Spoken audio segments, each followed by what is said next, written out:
Begin. I pledge I allegiance pledge allegiance to the to the flag flag of the United of the States of United States of America America and to the and to the republic republic for which it for which it stands, stands, one nation, one nation, under under God, God, indivisible, with indivisible, liberty and justice liberty for and all. justice for all. Okay, thank you. Roll call of directors. Director Garcia is absent. Director Gibson, Here, Director Kelling, Here. Director Nyman's here, Director Schoenberg. Here. Okay, number two, discussion vote, adjust agenda if necessary.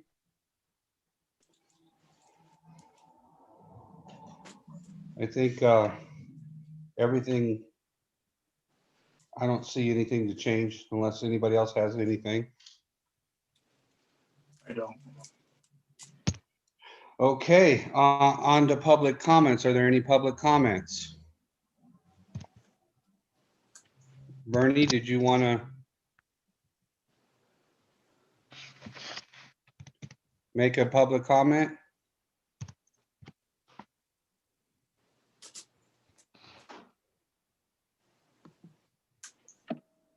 Go ahead, Bernie.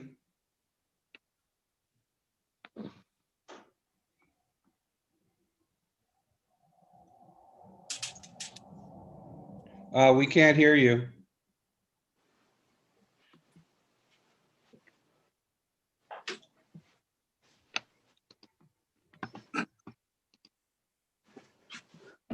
I'm not sure what's going on, Bernie.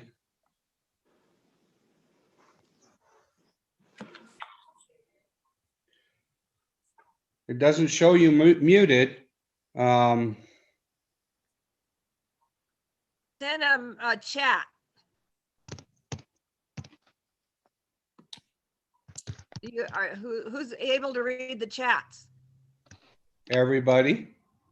Well, I don't read that fast. He sent a chat. He said hi. Well, yeah, she said, let me type then. Okay, if you want to go ahead and type, I'll speak it to the group.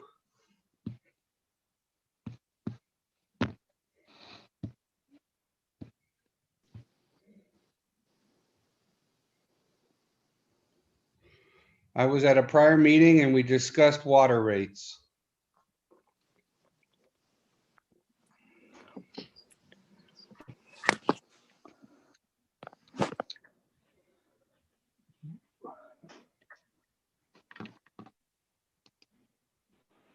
I was told you were waiting for grants.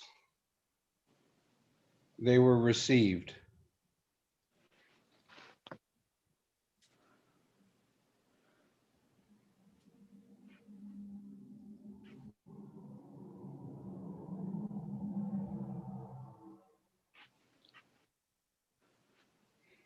But our bill isn't changing. Why? I'm not sure what you're talking about. The last meeting, are you referring to the pandemic relief fund, Bernie? No. Well, our rates are what our rates are. We haven't received, I don't know what grants you're talking about. We haven't, we've received a grant for Lake of the Woods planning, and that's just planning to connect to Lake of the Woods. Other than that, we haven't received any grants. Yeah, and we have chosen to not raise rates the last two times as well. So there's Yeah. still So the cheaper. last 2 years, we haven't raised rates. The rates have been the same since, what was it, 2019? 2019 was the last time rates were raised, and we did not raise rates in 2020 and 2021. So she says I'm aware of that. I appreciate that. Okay. Well, the issue is, once we get into construction and we don't know that rates will go down, we will be doing a Prop 218, but that's more way further into the future. So at this point, rates are currently what they are, unfortunately, and you know, I don't suspect rates are gonna go down, to be honest with you. So. Is that it?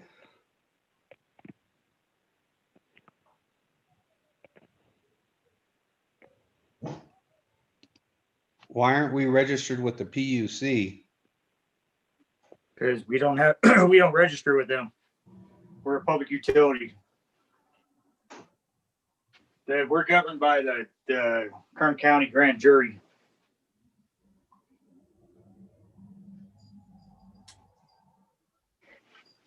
You're not a for-profit water system. Yeah, we're not a for-profit water system.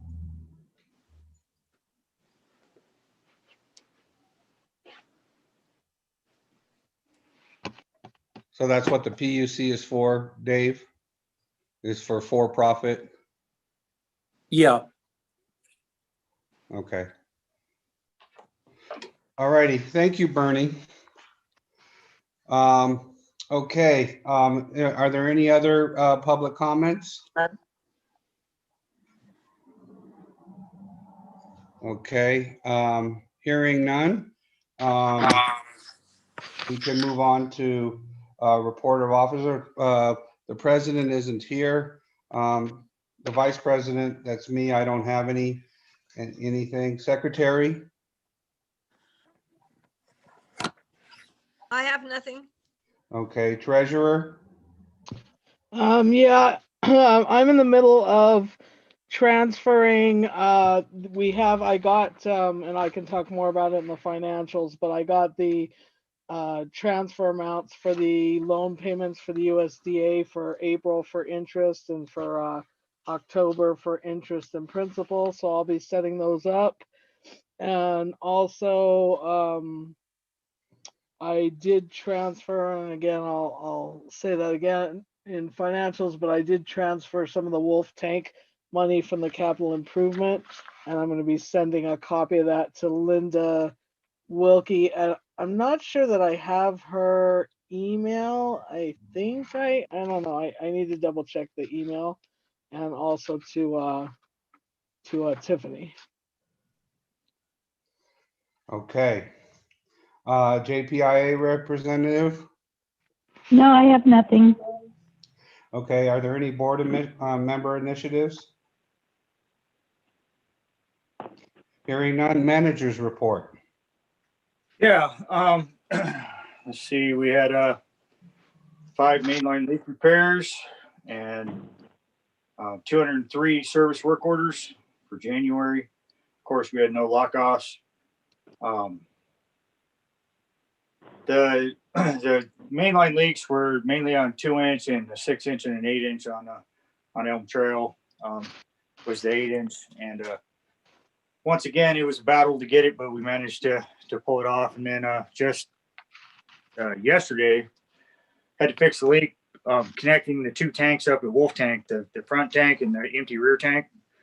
But the connecting line, the 6-inch line, had been running down the hill, and when the project goes through, it's going to negate that pipe entirely. But of course, we couldn't let it run for another month, so we went up there and fixed it. And on another note, I found a work truck, an F-250 crew cab, like you said, is just barely under 50,000, but it could be delivered in 2 to 3 weeks. It's a F-250 crew cab, 4x4 diesel, 6.7 liter. So that's one of the checks that's in there. I had to go all the way to Hawthorne to find it, but unless anybody's got any questions, that's what I got. Okay, well, we'll repeat that when we go through the financials. We'll bring that up and okay. Is there any administrative assistance report? Yes, and Director Garcia is here too. Yeah, I was just going to say, Director Garcia just joined us at 6:12. I'm having trouble with my video right now. I'll see if I can get it going. Okay, no problem. Thank you. Just glad you're here. Thank you. Okay, Tiffany, go ahead. Okay, first item is that we received the check for the COVID reimbursements from Kern County. They sent the full amount of $5,112.74. Awesome. I'm working on Can another, you give me that number again? yes, it's $5,112.74. And I haven't got a definitive answer whether or not they're gonna accept an additional reimbursement request, but I'm gonna get the paperwork together and send it anyway for what we've spent since. So hopefully we'll be able to get some more off of that. Okay, and I noticed, when we get to financials, I'll bring this up again, but I noticed that Arc Point Labs that was COVID tests at $125 each for 3 people. And I'm hoping that maybe we can put in under COVID. It's not, it got Point of order that's out of discussion. We can, no, it's not. I'm talking about COVID stuff. that you're talking about financials. We should wait till financials, Director Schoenberg. Right, but she's going to be putting in more money for COVID. That Okay, is true. all right, go ahead. Sorry. Anyway, if you could just make a note to yourself, and I'll talk about it more in financials. But there's a couple different COVID amounts that I think did not get into the they're not listed as COVID, but they need to be. Okay, I think on Monday, I'm gonna go over those with Linda Wilkie. I Okay. did catch those tests, so I have that put aside for my reimbursement request. But if Right. there's others, I may not know about it. So, well, yeah, if you know of any others too, you can always send them to make sure I put it in that request. Yeah, when we get to the financials, I think there's a couple things that are written up incorrectly in the financials, but I need to go probably over that again with, but we'll get to that when we get to the financials. Okay, and second item is we have not heard anything from the California OES grant that we applied for, but For I did. the generator, is The that generator grant. Yeah, we Okay. haven't heard anything, but I did get an email this week from our CSDA rep, and he said that districts are just now starting very slowly trickling in to hear responses. So I'm hoping that means our response is coming soon as well, and I will be on the lookout for it. Okay, awesome. That's all I got. All right, well, let's hope for good news. Okay, ad hoc committee reports, local information committee. Not meeting right now. Okay, projects committee. We went over, we met with the state again, went over all of the different other projects and there are minutes for that we approved from last meeting.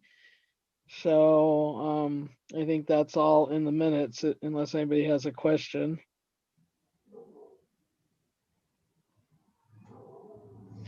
Okay, Well, actually, there is one thing that today there was an issue with claim 6 that Tiffany put sent some information out in regard to that because we did not have. I mean, that comes up later actually in the agenda as well. But just so you know, so we did send out something on claim 6, and we also Oscar resent out some information to Lawrence. So that's kind of where all that stuff is. That's since the last meeting with the state, and we can talk about that when we get to each specific item. okay, rate study committee. So Johnny met with David, and I submitted an unfinished book asset detail, which actually comes up later as well. But I did give him that, and we can talk about more under book asset detail. So that's still in progress, but he did come up to the water company and actually look at our maps and look at some of Okay, come on. our PERs and some other information so that he could try to figure out, start to put things together for us. But clarification, Lisa, Yes. David with RCAC, Yes, David with RCAC. thank you. Okay, budget committee? And that's on hold for the moment until we get with Linda Wilkie, and there's nothing really that's not going on at the moment. Okay, all right, on to financial business. 8, discussion vote on accounts payable information. Linda, you are up. Okay. Can you hear me? Yes, Can you hear me? Okay. yes, Let's see here. Probably a little slow because this is my first time. that's fine. But the total cash balance in all accounts as of January 31st is 2,022,834.59. Okay, the revenue operating account has 212,491.15 in 19. it. Well, okay, wait a minute. It has how much? Because you had on the detail 204. Okay, So no, this is as of January 31st. January 31st. The check details as of February 10th, Lisa. Balance sheet. I'm sorry. That's okay. Okay, let me go back here. Okay, so checks were cut and billed, and the billed invoice for the billed invoices and reviewed by the board. And that amount of the checks was 204,214.52, which brings our current balance down to 29,228.51, and that includes the deposits for January through January 31st. Okay. Okay. And that's already changed. I'll be sending you a couple of transfers that were made. I'm sorry, Lisa, a couple of what? A couple of transfers that were made from our capital Okay. improvement account Okay, back great. into the revenue. Do you Okay. want to share that now, Lisa? Why don't you let her go ahead and then Okay. Okay, Okay, and during this transition, the board found that we wrote a check to the wrong entity, and we corrected that today. Gave Johnny the check and he took it to all of you to re-sign. I voided it out. It's off the system. So, everything is the same. It's just a different entity that it was to the, no, I forget who it was to now, but. Unify, it was originally to D. Jasper and Associates. Right. Now to That's it. Unified. Lisa. Yeah. And that actually Yeah. was not the mistake of either Linda. It was actually written up incorrectly. D. Jasper, you wrote it incorrectly to us and said that we were to pay the engineer, which is not correct. So you might want to check that paperwork. It was on the cover sheet for your paperwork for the payment. Yeah, I looked for paperwork or an invoice, and I couldn't find one at the moment, but I will look a little bit more and see if we could find an invoice to back up that check. well, it's not, what it is they provide a progress payment report. Mm-hmm. So that was the documentation for that. That one, we won't be receiving invoices. Anytime we're making on this particular project, it's the Wolf project. And so we make progress payments. So D Jasper and Associates yeah. will be writing a letter, and then attached is the documentation, which denotes what they've completed and what we're paying, basically. Great to know. That was progress number 2, progress Yes. check number 2. So Yes, it was Okay, progress great. payment number 2. The total Payment amount number was in 71,443.50 and minus the 5% retention. So Right. they're getting a payment of $67,871.33. Thank you. And Exactly. actually, is D on here? Yes, he's here. Oh, so D, actually, it's not in the cover page. It's in the application and certificate for payment page. Excuse me. And at the top of that page, it's marked distribution to engineer, which is not correct. Yeah, no, the contract is with the district and Unified. So yeah, well, we'd appreciate, we would welcome the money. We don't deserve it. Yeah, well, we'll be talking about that part soon, but okay. But yeah, that's why that was probably written incorrectly. Okay. So some of the unusual items that happened in the month of January was, I don't know if they're unusual, but they're a little high expenses, which was to D Jasper for $27,773.85, and then the check to.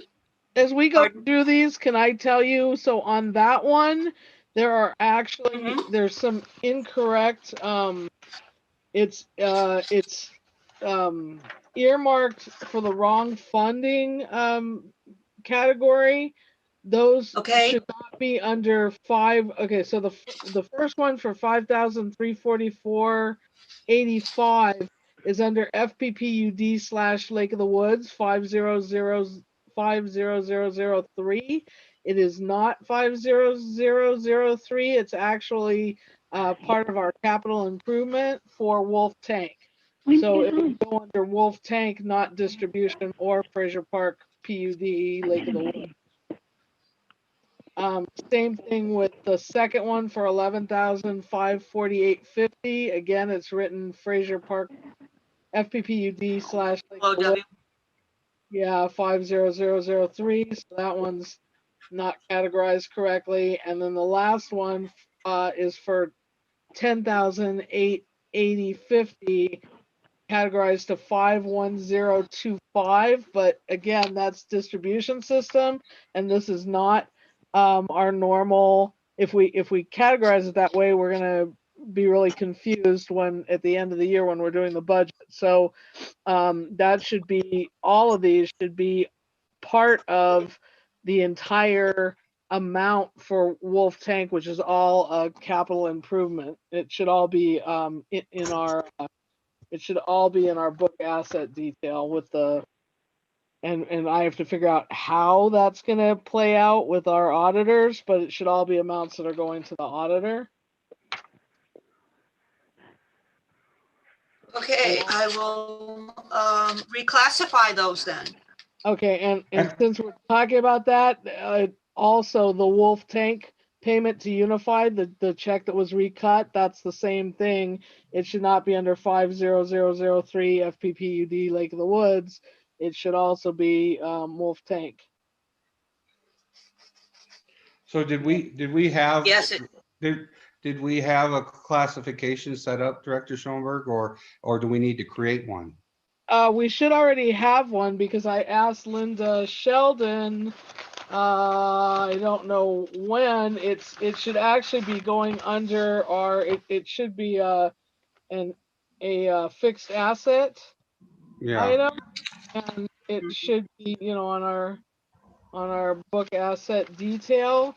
I believe she already started something for Wolf Tank, but I don't. Okay, so I guess the one thing we need to look back at is the first progress payment of 57,000. Where was that classified? I asked her to do the same thing, and I don't know if that really happened because I don't see it corrected under I don't see it written correctly. But I did ask her a month ago when we paid that one to do the same thing. So you'll have to check on that too, Linda, I will. Okay, thank you so much.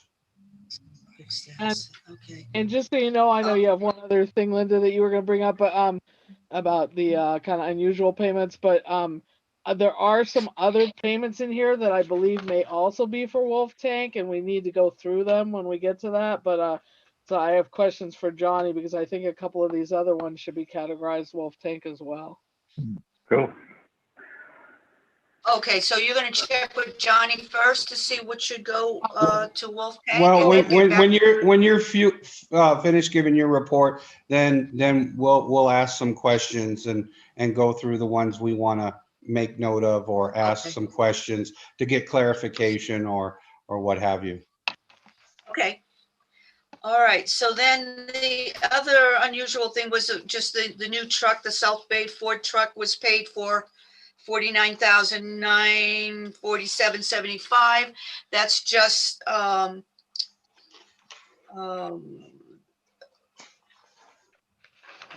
that was classified under truck, but the truck has not been picked up yet, so the asset and the interest expense and all that has not been classified properly. We just picked up the amount under assets.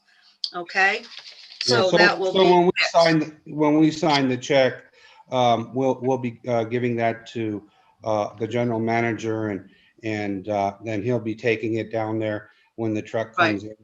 And the reason we're getting like paying the total amount, I think we're getting a $375 discount, which brings us under 50,000.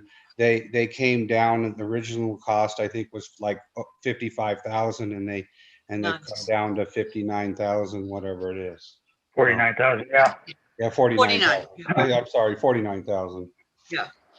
Good. Okay, great. So when the truck is picked up and we get the paperwork, then that will come to me and then I'll book it the proper way. Absolutely. Okay. All righty. Thanks, Johnny. Then let's see. I think I have one more thing here. Oh, and I did want to say, Lisa, you did mention the COVID expenses. Tiffany did bring that to my attention this morning, and I told her we decided on Monday morning we're going to go through and see what was not classified for COVID, so that she can submit another, report for reimbursement. Great. Okay, so she was on top of that. Yeah. Linda, And then, Linda, we'll need to yes. do it on Tuesday. Monday's a holiday and the office is closed. Oh, there's no such thing as holidays for me. Okay, we'll do it Tuesday. Perfect. Okay.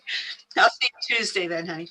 All right, so then one more thing, and that is the USDA loan payment. Lisa, you mentioned that. It's coming up April 15th.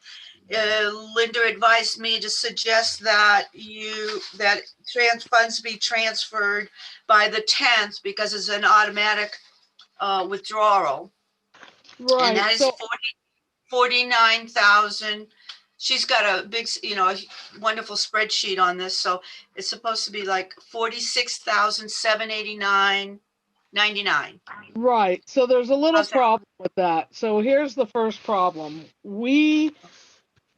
I don't know why things were not calculated correctly, but there's $39,163.13 sitting in that account currently. It should be zero. So last year, it was recommended that we transfer everything early.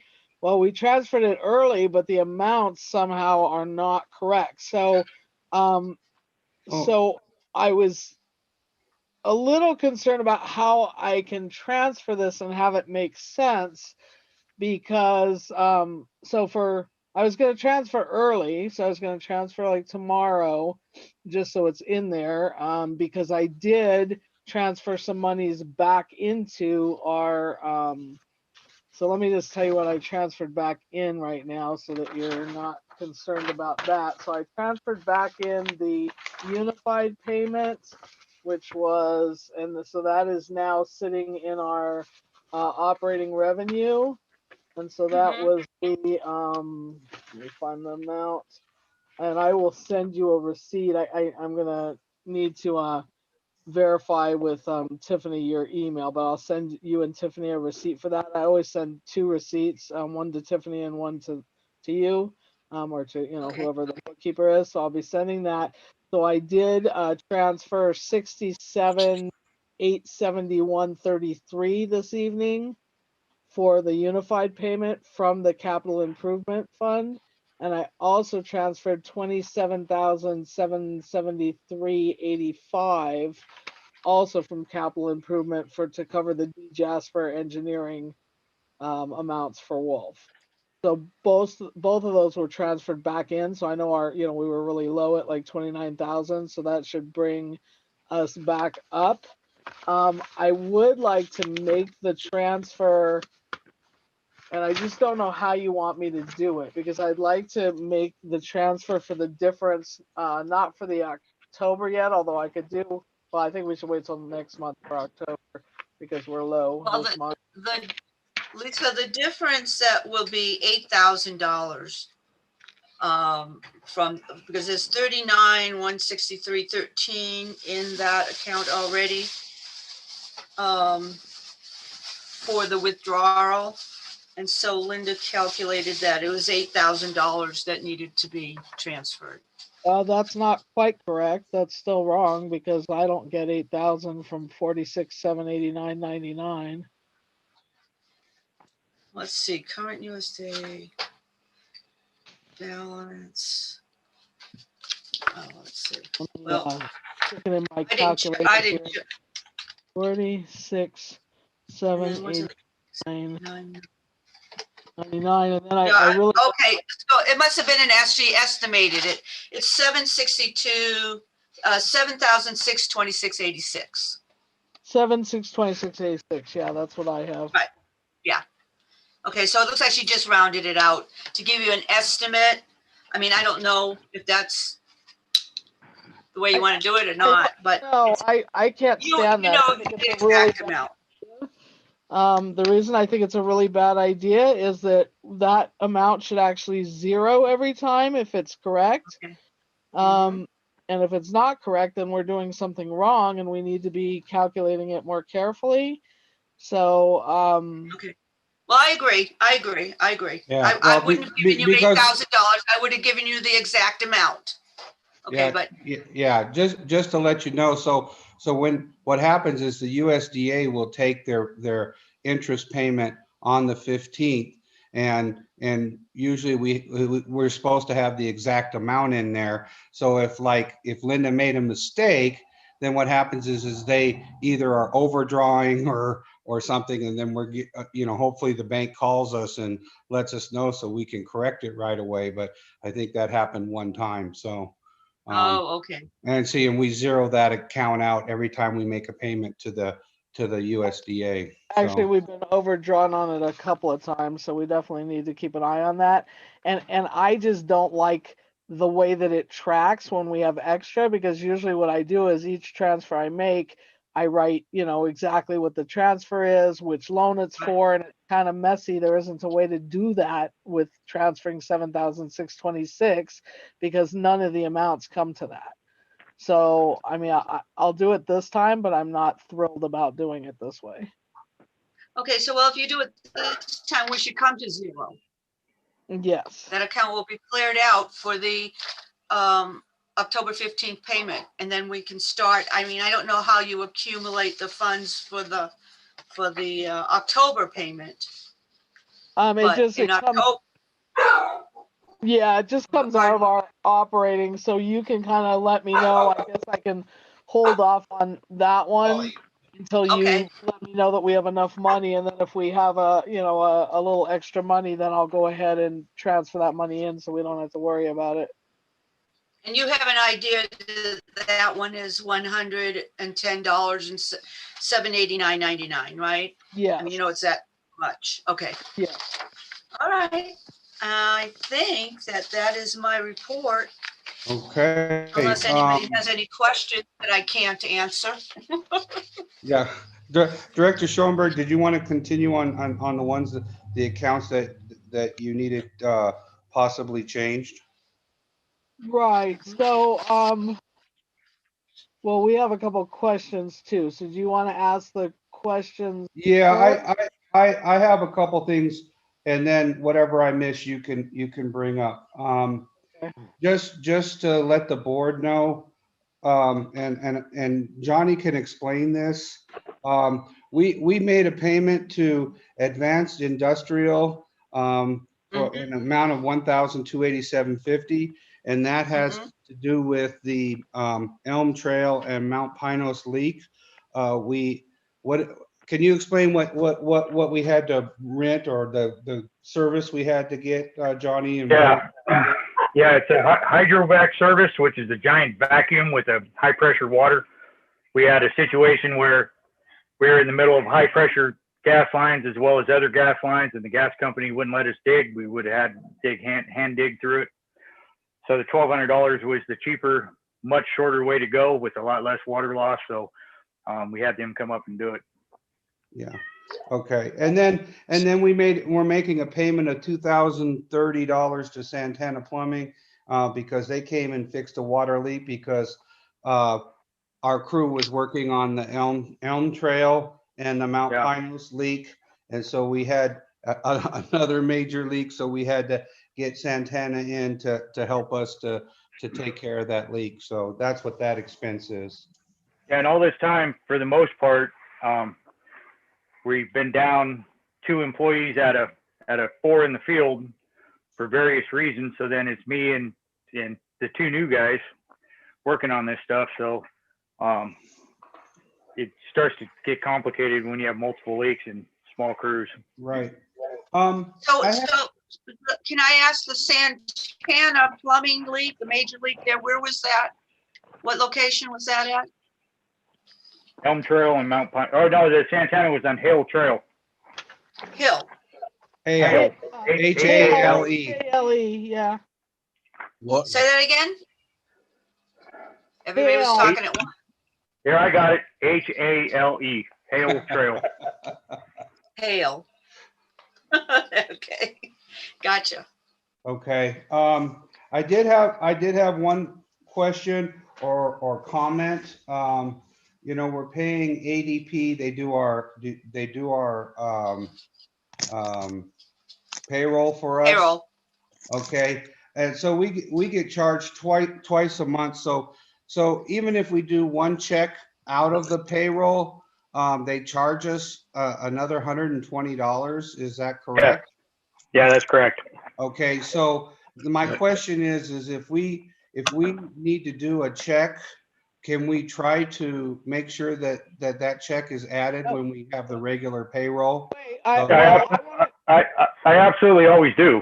It's just sometimes there's a situation where I need to do something different. And I believe on that one, I underpaid. I think I underpaid somebody and I had to correct that, but now it's been a month, so I'm not sure exactly what happened. But all right, I'm just bringing it up because that's $120. So I mean, it's just an expense that if we can avoid that expense, you know, to the best of our ability. I'm just making a comment. Nothing. Absolutely. Okay. Okay, I talked about that. Then I had on the 2 things that I can bring up. Let me get to the. Can you go back to ATT? Are you gonna? Well, I'll bring that up in a second. I'm gonna do the bank card right now. Okay. So just a note for Tiffany. So there's a charge, the 289.58 and the 261.09. Make sure you get those for the COVID package, because those are air purifiers that we bought for the office. So if I assume we should try to get reimbursed for those. He's already got those. Yeah, I got those. Okay, you got those. Okay, great. The other question I had Also, there's filters, so there's filters for 113.66, which I assume are for the air purifier. So They that are. might be a charge you might want to add too. She's got that too. Okay, I did have a question. There is a bill from AT&T for FirstNet of $401.72, and my concern, is that a one-time charge or is that a monthly charge? No, that was when we first set it up, they sent me the phone. They didn't charge us for the phone. So then when that bill came out, it was for the phone and everything to get it rolling. It was like, Okay, so that's a one-time charge, correct? Yeah, and then just today I paid the current bill and it was like $48 or something like that. Yeah, okay, $48. that's not a problem. I just was like, I saw that and I wasn't clear on it, and I thought, oh my God, no. I mean, we already have the one with AT&T. Also, let's see, what else did I have on here? Acrobat Pro, I wanted to ask about that. Okay, well, we're paying $33.98 a month for 2 licenses for the Acro Pro sub. You want to? Yeah, that's the PDF Pro. Tiffany uses it a ton, but what it is when we scan documents, it makes them searchable, all the typed documents and everything. And I use them a lot of times when I have to scan in a document and then change some of the stuff on the document. It don't let you change a PDF unless you have the PDF Pro. Okay, so it's you and Tiffany that have those licenses. Yes. Okay. Okay, perfect. Okay, and also I didn't have a bill, but there's an Apple.com bill for $11.49. That's the insurance for the phone that I got. Okay. All right. And then they also have one for 99 cents. I'm not, So the Apple.com is going to be every month insurance. Yeah, I believe, yeah. And then the 99 cents is typically a renewal for one of the, I forget what it is. It's always marked on the invoice list, questioning what it is, but it's a recurring fee. Just like there's on there for the satellite phone, that's on there every month. We don't get a invoice, they just automatically deduct it and never send a receipt. Right. And that's for like 40 something bucks. Okay. Also, one last comment on this. When you buy food for the guys because they're, when they're out, because they're late on a leak, or for dinner because they're working overtime. Can you just kind of on that receipt just mark the leak that they're working on? Like, I have. There were a couple that didn't get marked, and I mean, I'm not making a big issue out of it. I'm just kind of repeating that. I could have swore I marked every one, but yeah. All right. No problem. Also, and we'll do the AT&T in a minute, Lisa. I know we're taking a little more time tonight, but there was some stuff. We also we bought. The question is, we bought I guess something from a valve from Clay Valve for $3,173.32, and I marked on that wolf tank. Right. Okay, So it's not. Wait. It's not classified correctly. So is that on Bankcard? I thought that was Griswold. That's Griswold. No, we're done with Bankcard. That's Griswold Industries. Okay, well, you can't just jump like that, because then I don't know what the heck's going on. So, so Linda, that's another one. It's under distribution, but it shouldn't be. It's for $3,173.32 from Griswold Industries. I'm going to be transferring that money as well. That's part of the whole wolf tank. In fact, we probably need to make a whole spreadsheet. Well, we have sort of one that Tiffany's been doing. So we just need to add some of this extra wolf tank stuff to that spreadsheet so we can track it all. So did you get that, Tiffany, for the Griswold, that you want to add that? Yeah, I heard that. I wrote it down. And so that's going to be classified as wolf also, Linda, when we get there. Okay. And now if you want to do the AT&T, we do have a question. Let me I'm looking for the actual, because I have all the Well, receipts. I know what a couple of the questions were. We Okay. had a 800 number for 3691, 800-321-2000. What is that? We have an 800 number? No, I have no idea. Some of that stuff, like there was an enhanced email capability, and that stuff was added on as part of packages to get the payment down lower, which I've always argued about. I just spent an hour on chat yesterday with AT&T trying to get them to get the bill down lower, telling them that we don't need all that extra stuff, the extra charges. And the guy said, well, that's the best deal you're going to get. You're on a promo for a year, and it's the best deal you're going to get the way it's set up right now because we have 5 lines. Yeah, that's great, but it looks like we're being charged for an 800 number we don't have and an 877 number I don't think we have. $70.15. I don't know. I asked them about them. They said they were part of the package. The 800 number is supposed to be something that we could use, but we're going to not advertise it. But I asked to speak in the chat. I asked to speak to a supervisor, and they said that they would have someone contact me because Okay, I'm trying yeah. to tell them that we're going to go to digitally based phone lines if they don't do something to lower our bill. Right, because this 877 number is also like, so we really. Okay, so I'll make a comment. The one that's on there for $70.15 says the 877 number says AT&T Internet Services. Yeah, see, And and that should not be because we pay internet separately. right, Correct. and that's what we noticed. Yeah, and that's what I've been arguing with them. I've argued with them multiple times. So now I'm asking for the like I said, the supervisor. Because if they're charging us for internet services, shouldn't they be not charging us for UVerse? I mean, it's just. Oh yeah, absolutely, yeah. Right. And one other question, is it possible, I guess for us, this monthly UVerse is $53.50. Is it possible for us to put that like on auto pay on your credit card? Yeah, we absolutely could, but I was going to bring that up. I would like to change over to Zito Media, and just get rid of the AT&T internet, so then we could put cameras in that we need to have, to prevent like the claim we got right now about somebody supposedly tripping on our front porch. Yeah. And the only way we could do that, and for the streaming and our computers, is if we change internet providers. But the internet might be a little bit higher for Zito, but it's going to be a lot more reliable, Yeah. supposedly.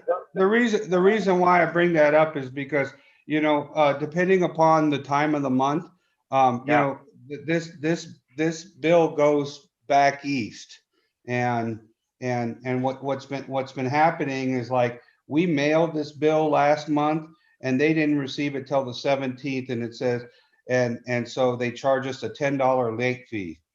Yeah, I can absolutely look into that. So yeah, because I'll do that.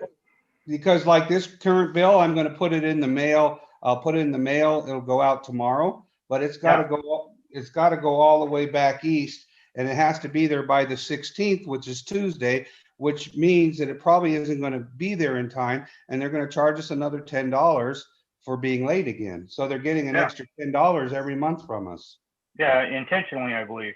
Yeah. Yeah. So anyway, until I get Zito Media set up, I'm gonna go ahead and I'll transfer that over to the credit card. The internet only though, not the. Yeah, just the internet only. So that would be automatic payment, and that would be great. Cool. So that's all I got. You have anything else, Director Schoenberg? Oh, you wanted to ask about the Ferguson, I wanted to know if Farm Pump is Wolf Tank, a motor and pump. No. Farm Pump is the one we've used since 1950, since the 50s, before we went to Bakersfield Well and Pump, and that's the booster for a Wolf Tank, and we're buying it to prevent the markup and having the subcontractor buy it. So that's already been bought, paid for. So. But it's still Wolf Tank, right? Yeah, it's still Wolf Tank. Yeah. Okay, well that's not what it's under. It's under new pump, and it's like classified completely separately. Yeah, and I wrote on the invoice. I said Wolf Tank booster number 1, I believe, booster 1. Okay, well, it doesn't say that. So again, Linda, that's gonna be another item on Wolf Tank, 15,357.67.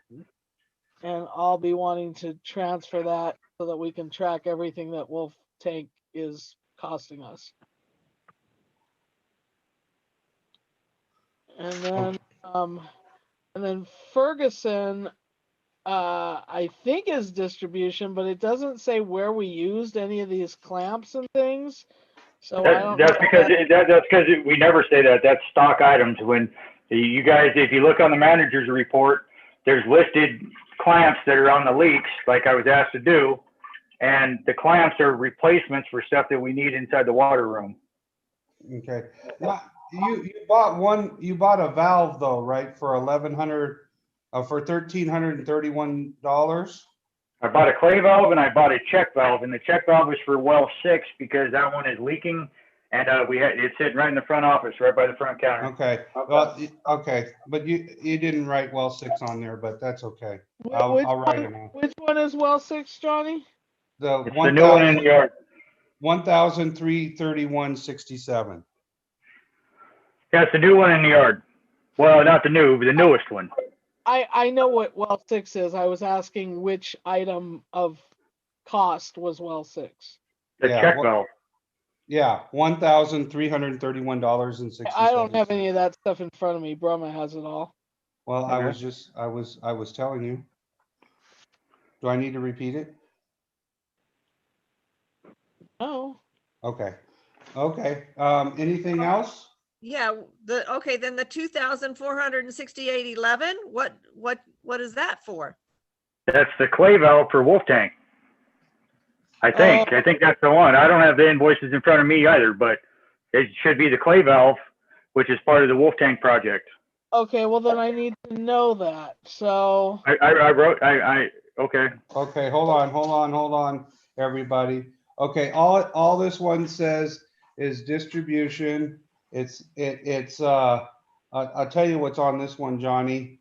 For 2,468 is there's 2 8x7.5 clamps, 2 8x12.5 clamps, 2 8x20 clamps, and 8 5/8 by 3/4 T10 clamps, I guess. On that order, it's all stock. It's all stock for in the water room. Stock for distribution. Yeah, but so it's just classified under distribution. Okay. And yeah, because everything else is were clamps. So okay, that's it then. If nobody has anything else, I would. I have some more. Okay, go ahead, Director Schoenberg. So I also have some questions about the Fraser Park lumber items.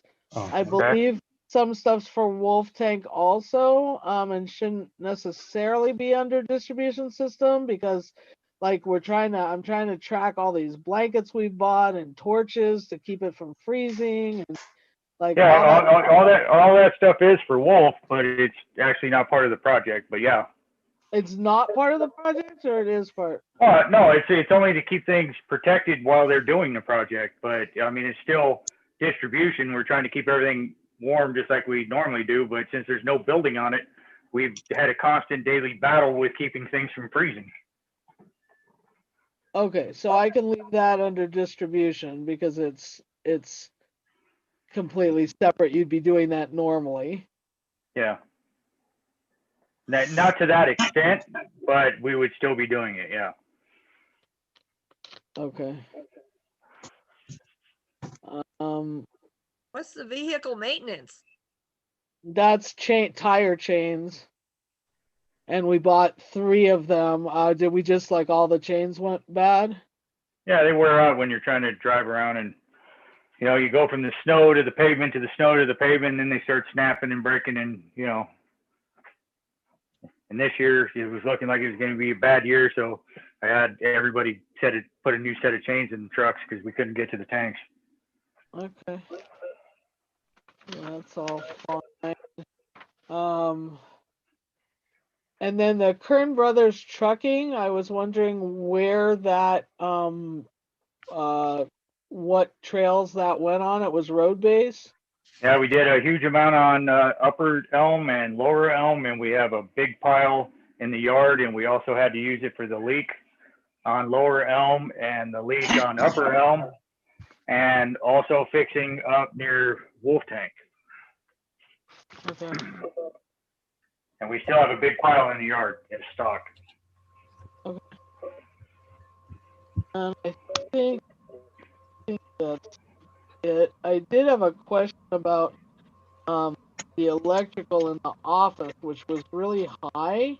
I was just curious because normally it's high when we have air conditioning on, but it seemed like really high because our heat was, like our normal heat went up to like 160, but our electricity was like 178. I have no idea. We shut off all the lights, but part of it could be, running a heater under the front desk because Tanya's always cold and the heater doesn't work good in the office. One office is hot, one's freezing cold. And then I don't know how long we've had the air purifiers, but they run 24 hours a day. So that's going to raise it a little bit. Okay, that makes sense. Okay. I think that's, let me just double check this. Yeah, that's it. Okay, I entertain a motion Thank to you. pay our bills. I'll move that we pay our bills. I'll second that. Okay, Director Garcia, second that. Roll call of directors. Director Garcia, Aye. Director Gibson, Aye. Director Kelly, Aye. Director Nyman's and I, Director Schoenberg. Aye. Motion carried 500. On the number 9, discussion vote on book acid. Before we leave financials, I'd like to know about our 1099s. Oh, we're not. There's nothing different than what I told you earlier today. Lisa's saying that she did them. On Tuesday morning, I'm going to double check. Johnny's going to check and see if they get them by tomorrow. If not, I'm going to follow up on them and see what I can do. Yeah, but you're to verify where they are. Yeah, but you told me today that you would come in this weekend to do them if they didn't get them by tomorrow. Oh, did I? Okay. Okay. I'm sorry, Johnny. That's fine. The weekend's fine. Can I ask a question about that though, Linda? How does that affect us if we're doing two, like if she's already done a 1099, how are we affected by that? I mean, I just make a copy of it and give it to you. I have to check with her to see, because at the end of the month, February 28th, that's when she's got to get it to I forget who it is, but IRS? to the 1099 IRS gets them then. But the recipients are supposed to get them by the end of January 31st. Right. Which they changed that. That's pretty tough for everybody to get them out at that time. But well, it's actually been that for a while, and the problem with checking with Linda is she's already told us 3 different things about when she did them and when they were going to come. So if you want to check with her tomorrow, maybe reach out to her, and if nobody gets one. Excuse me. Yeah. Linda told me just on Sunday evening that they were at the office and that she was going to make copies. Yep, she didn't do it. And then she said she was going to send us an email as soon as she got back to Nevada, which she also didn't do. And then today I got an email saying that, she's having deaths in the family. And so I feel awkward trying to reach out to her again, but she told me last week she would do them for sure. And then she told me she would be in on the weekend to do them. And then when she was in the office on Monday, she said, well, I did them last week. And then when I pinned her down to a day, she said she did them Friday and mailed them on Friday. So hopefully you guys will get them tomorrow. And if you do, then one of you can call me and say, hey, we got them. And then Linda don't have to worry about redoing them. But either that or we just put it off till Tuesday.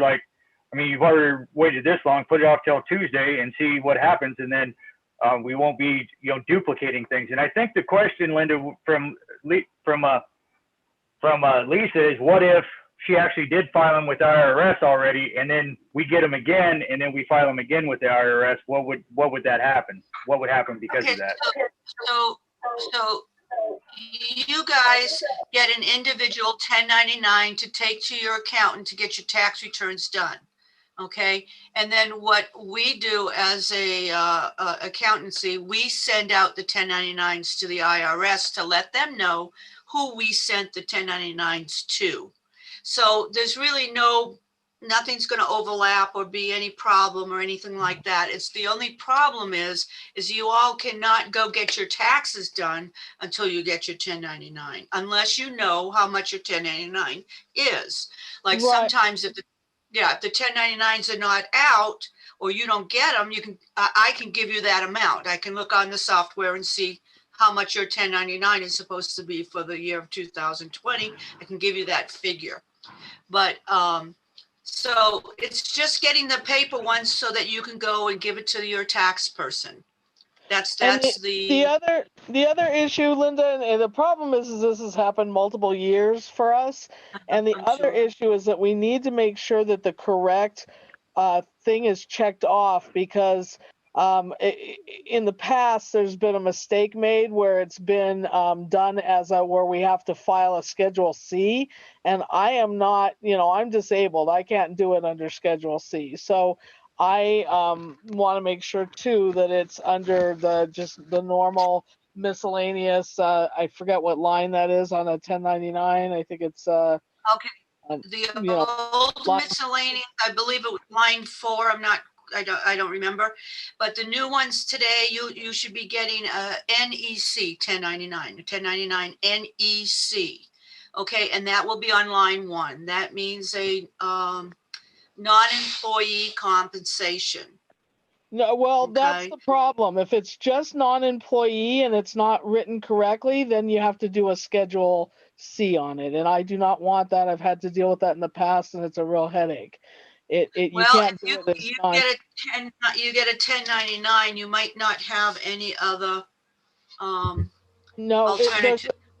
No, there isn't. I mean, I went round and round and round with the Linda Sheldon about this, and it's not that line. It's another, it should not be an NEC, because when it's an NEC, it means that we're not employees, but we're like working for ourselves, and it can't be that. It just needs to be miscellaneous money, which can be done, and that way it claims under the correct thing, because otherwise you have to, it's all They charge you a wrong. penalty, I think. Yeah, they charge us a penalty for not claiming that we're working. Yeah, it's a big headache, and it actually costs us money. Social Security. Okay, so let me check that out because let me see, this is a government agency. So let me check out the rules and see what that is. And I'll check with Linda. Well, maybe somebody could find one of their 1099s from prior years and then look on it and see how it was marked. Yeah, but Lisa's saying prior years were wrong. So let me do my research. Last year was not wrong, but she has had some years where it was wrong. So, and when it's marked incorrectly, we get charged a penalty, and we have to pay self-employment tax. Social Security, yeah. Self-employment tax. And we shouldn't have to pay self-employment tax because we're not self-employed. It's just miscellaneous income. It's a stipend that we get for being a board member, and it is. That's right. Okay. Look it up. It's totally correct. It's a stipend. It's not. You just said the magic word, stipend. Yeah, you just said the magic word. Okay. All right. Let me see. And so then it should be miscellaneous 1099, and I'll check to see what box. It's supposed to be in some weird box. It's not used that often, but right. And then it's whatever it is. It shows up. I think it's on like line 30. There's a specific line for it on a long form. That gets, or on any form, but there's a specific line for it that is not part of normal wages. It's just miscellaneous. You are right. Yes, I recall that. Okay. So are we gonna wait? Are we gonna wait till Tuesday to see what happens and what comes in the mail? And after Linda talks to Linda Sheldon. Well, so can you give us those amounts, Linda? Are you able to give us the I can amounts? look on the software and give you those amounts, yes. Because if we have the amount, because I just do mine on the computer, so I could be filing already. Mhm.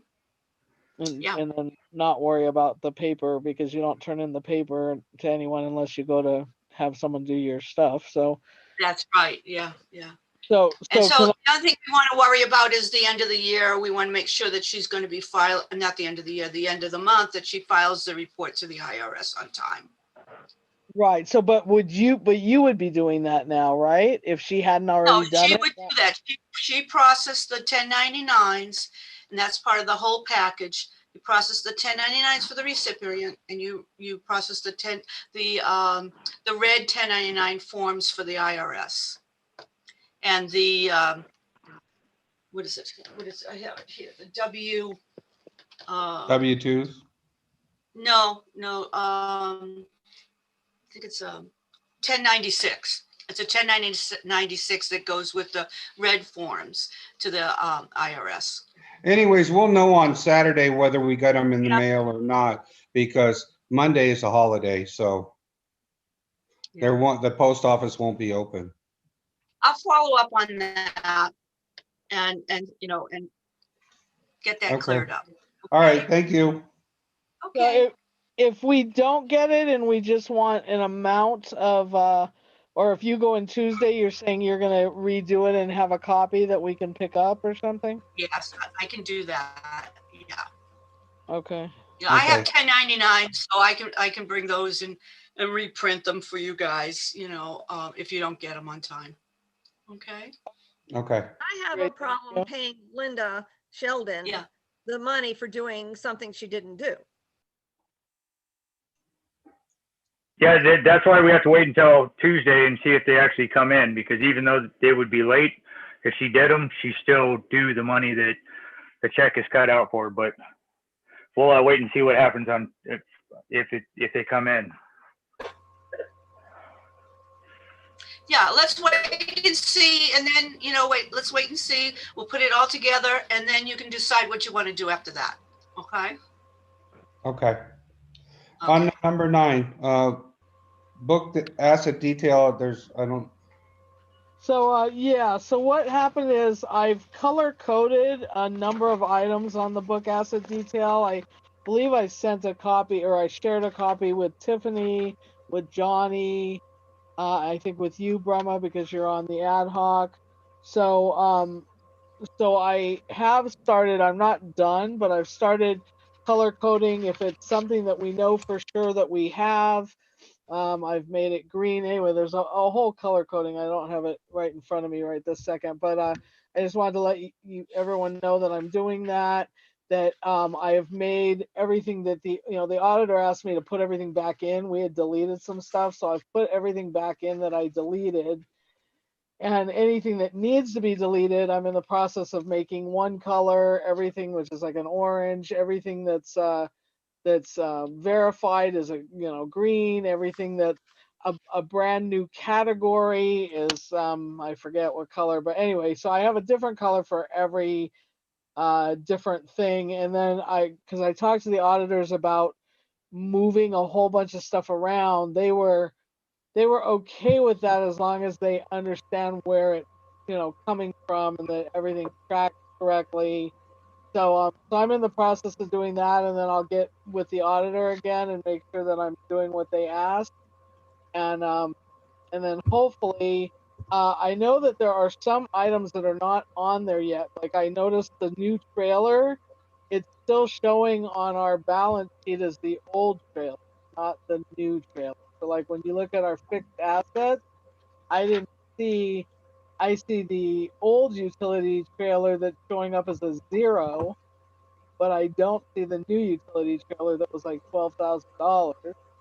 So there's stuff that's just not on here, and I want to make sure. And Linda, it's a bit of a mess. I really, I would like to get it all straightened out. So I know for sure that one's missing, the new trailer, and then when we get the new truck, obviously that's going to be on there.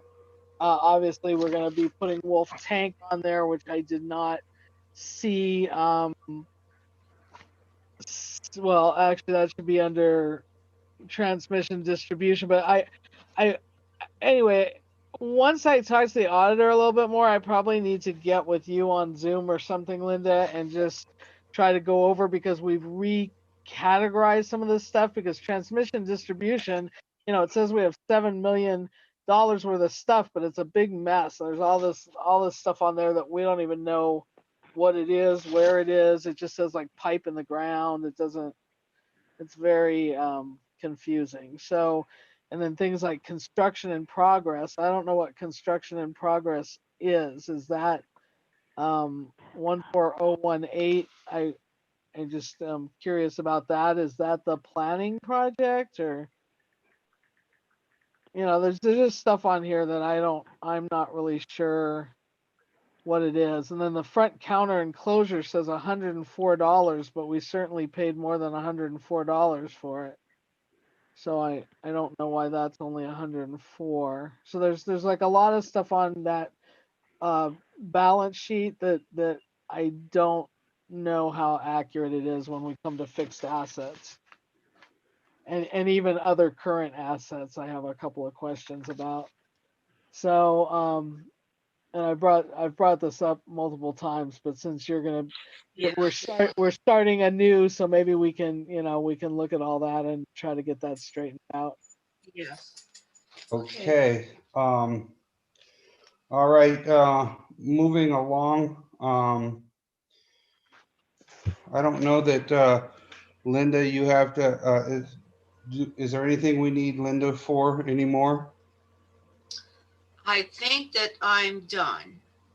Yeah, I don't see anything on the agenda that she needs to be here for. So thank you, Linda. If you want to leave us, you can, or you can stay with us. It doesn't matter. Thank you, No, Linda. I might go black and just Right. and listen. Okay. But I'm off now. Okay. Thank you. Unless you call my name. Thank you so much, Linda. Good, great first. Thank you. I like to listen because I learn from everybody, so Yeah. I just like to listen. Thank you, Lisa. So you will be getting together on the assets too. Okay, perfect. I love Thank you. Okay, Thank you. on to unfinished business. Number 10, discussion vote on Fraser Park Lakewood Consolidation Planning Project. A, discussion vote on test wells, construction documents and schedules. Where do we stand on that, D? What's the time? Huh? What's Oh, the time? Yeah, you should make. yeah, we're going on this at 7:15 PM.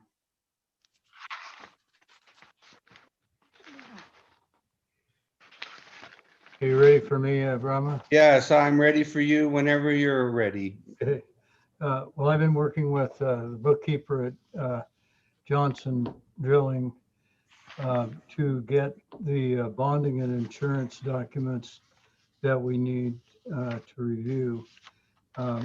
There was somewhat of a mix-up at the bonding company. They requested a bid summary, and I sent that. And so I thought that was pretty much all they needed. And apparently what they're looking for was my bid analysis that I prepared for the board. And so when we checked with the bonding company, they indicated that they didn't have the bid analysis. They had the bids, they didn't have the bid analysis. And so I sent that off maybe beginning of the week. And so that should free them up to go ahead and issue the bonds for the project. So we're working through getting the documentation right now to, issue a notice to proceed. And, we're looking at April or May for them to mobilize. Dee, I had a question. Dave, is there a notice of award issued by the district? Yes, it was issued October 30th. Could we have copies of those documents so that we could provide them to the state so that everybody's current on the stuff that's been for the contract and such? Yes. Thank you.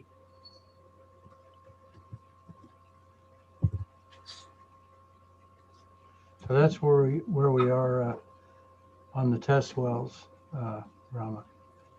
Okay.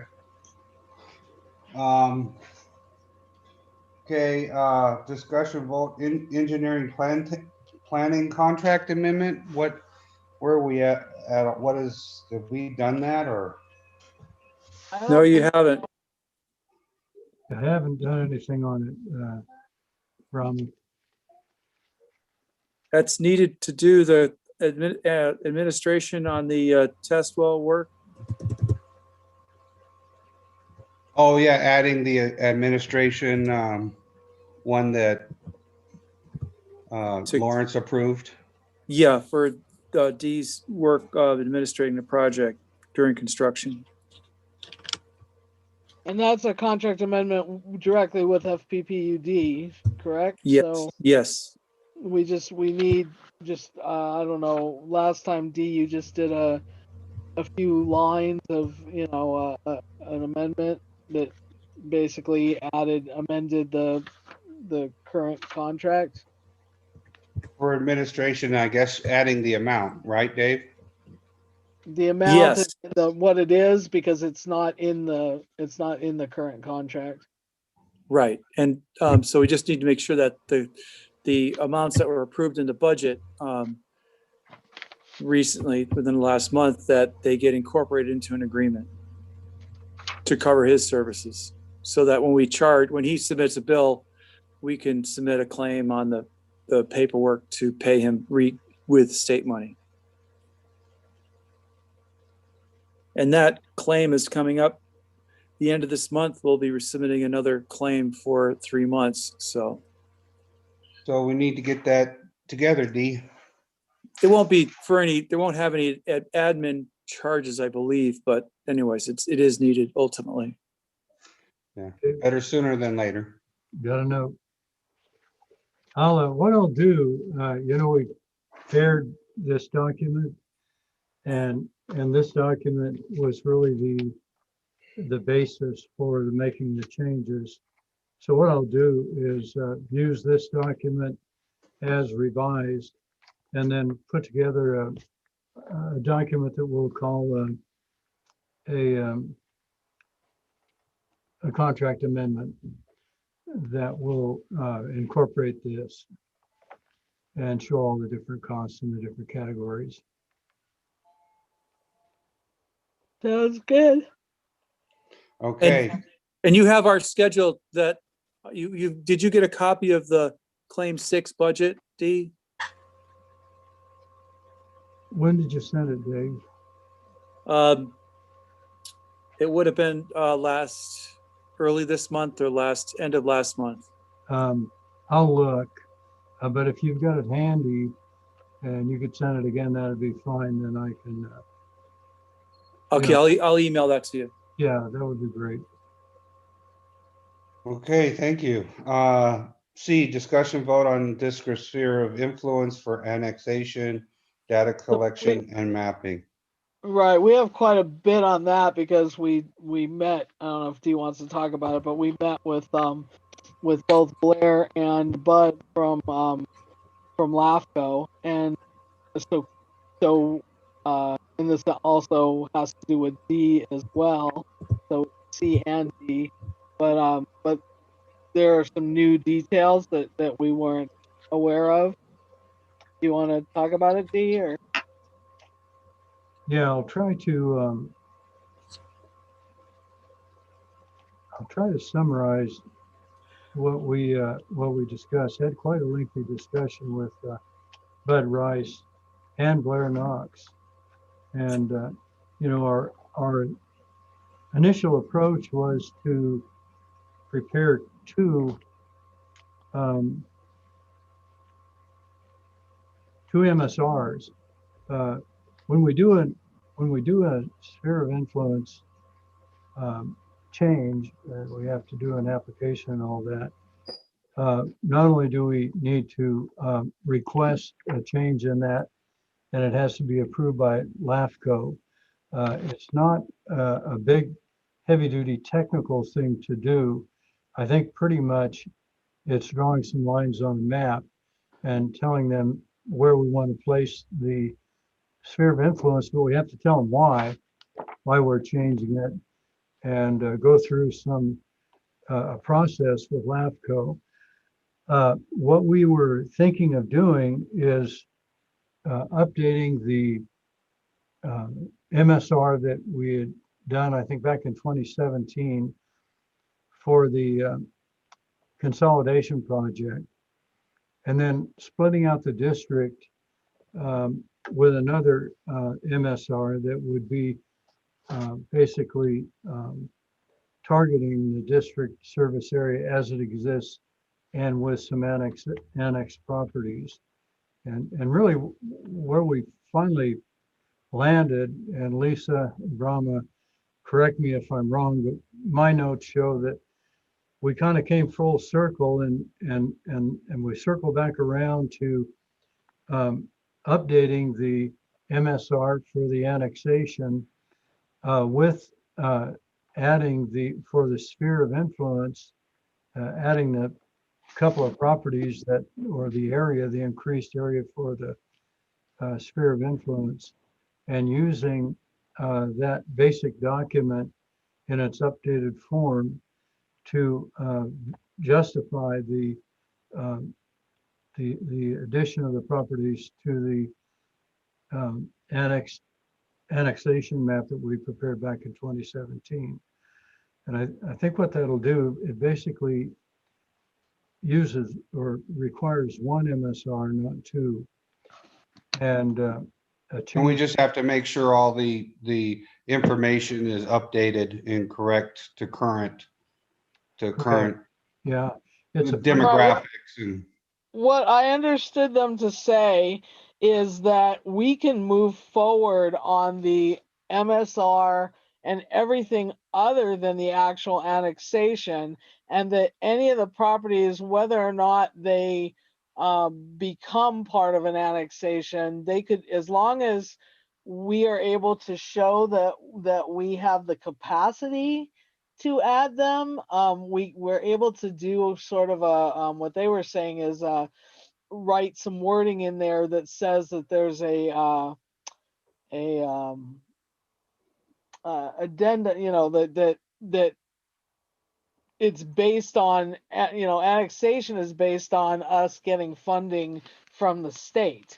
And so we can have all of that in our sphere of influence without actually getting funding from the state. And if the funding from the state never comes, the sphere of influence doesn't necessarily need to change. It just means that we would not be, annexing those properties, nor would we be beholden to supply them water, because they would not be annexed to Fraser Park Public Utility District. And because of that, we could do one MSR, one scope of work, and really what we just need to be able to show, which Dee was feeling like we already had that, is that we have the capacity, we just don't have the money to necessarily, or we think we'll have the capacity. And then we would have to also put some sort of notation about the test wells, because we don't know if those are actually going to go forward or not. Obviously, when we replace well 5, we would have, capacity for quite a bit of stuff. And then we really would need to also put in wording about at least one of the test wells to have enough capacity to cover all the properties that are to the west of the current boundaries. So, so basically what they were saying is that all of those properties could go into one document, that we already have that document. So we already have the document that we did for the annexation, that the annexation does not have to be the same map as the sphere of influence, that the sphere of influence also doesn't need to be contiguous. So there was just like a lot of information that was new information to me, at least, that allows us to actually go forward with the sphere of influence, go forward with the MSR, make sure we put notation in the MSR that talks about what contingencies we would have in terms of funding, and that we would not be able to annex unless, so even if we have the capacity, we wouldn't be able to annex unless we have, funding to run these like big pipelines that would go all the way out to Lake of the Woods, and also, boosters and all kinds of, there's all kinds of extra items that we would need to actually be able to provide water. And even if we have the capacity to provide water. And so basically they were talking about it all being one document, and then the D would actually be able to, for the annexation portions, he would be able to write properties. He would be able to put together properties outside of our current annexation map, so we wouldn't have to redo that. There would just be additional wording on the parcels and everything that would be included in additionally as part of an annexation. And so we wouldn't have to do the actual description until we actually annex.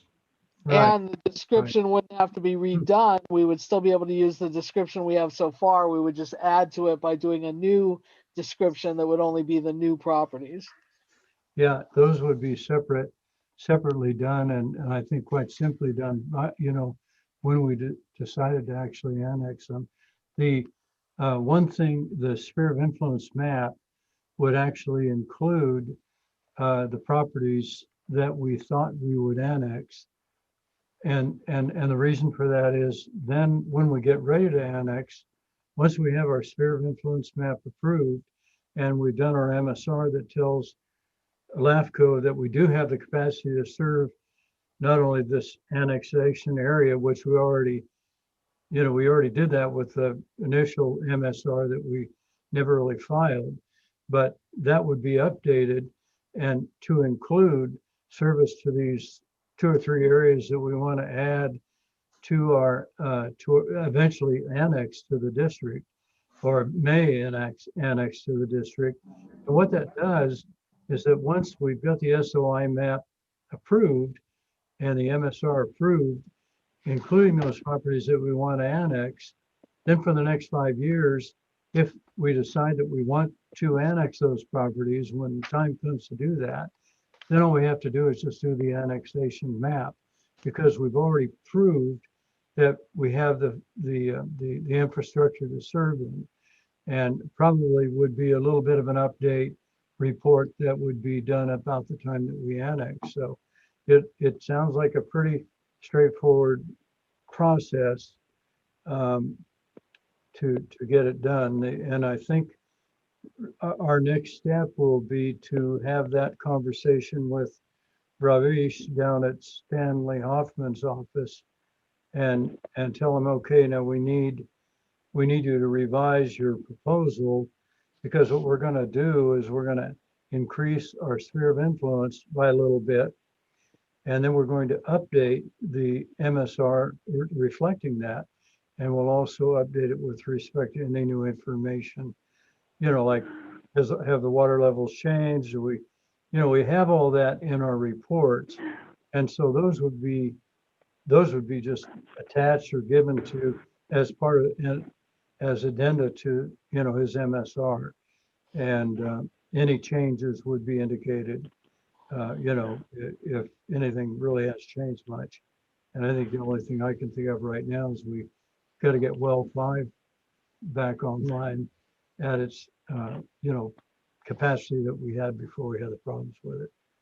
Yeah. And what that means, Tiffany, also for us is that item 15 and 16 would be combined back in, and it would just be one MSR and one sphere of influence. So, which we've already been doing. So it would only add the one church and the couple properties that we had already talked about, and had talked about this entire time when we were talking about the original project. And it's just that we did not have a go-ahead from those landowners. So, but that doesn't matter for the sphere of influence. We don't have to have that. We just need to be able to project out what we think our district will eventually be, and why we would want to include those.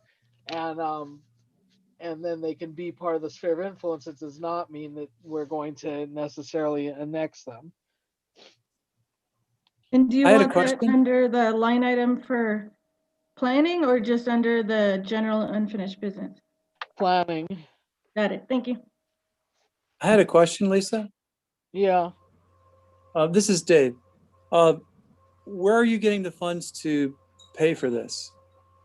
Right now we paid for a chunk of the MSR already, but we need to figure out what the additional, because we need to update the project MSR. Because basically our first questions to Bud and Blair were, how does this all work? Because we're past the deadline.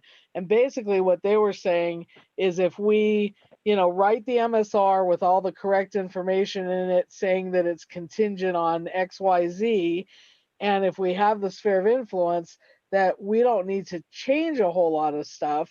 It's basically what we've already done, which means that money that Bravish said, $24,000, should be considerably less than that.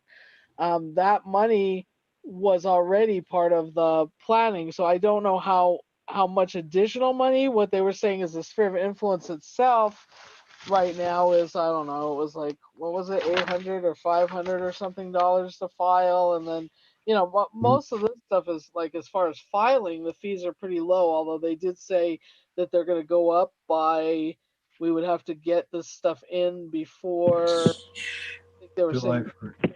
July, right, is when the prices go up. But even when they go up, they only go up by like $1,000. One of them goes up by like 400. It wasn't a huge change. And then basically what they were saying is that we then have 5 years. So Once it's filed.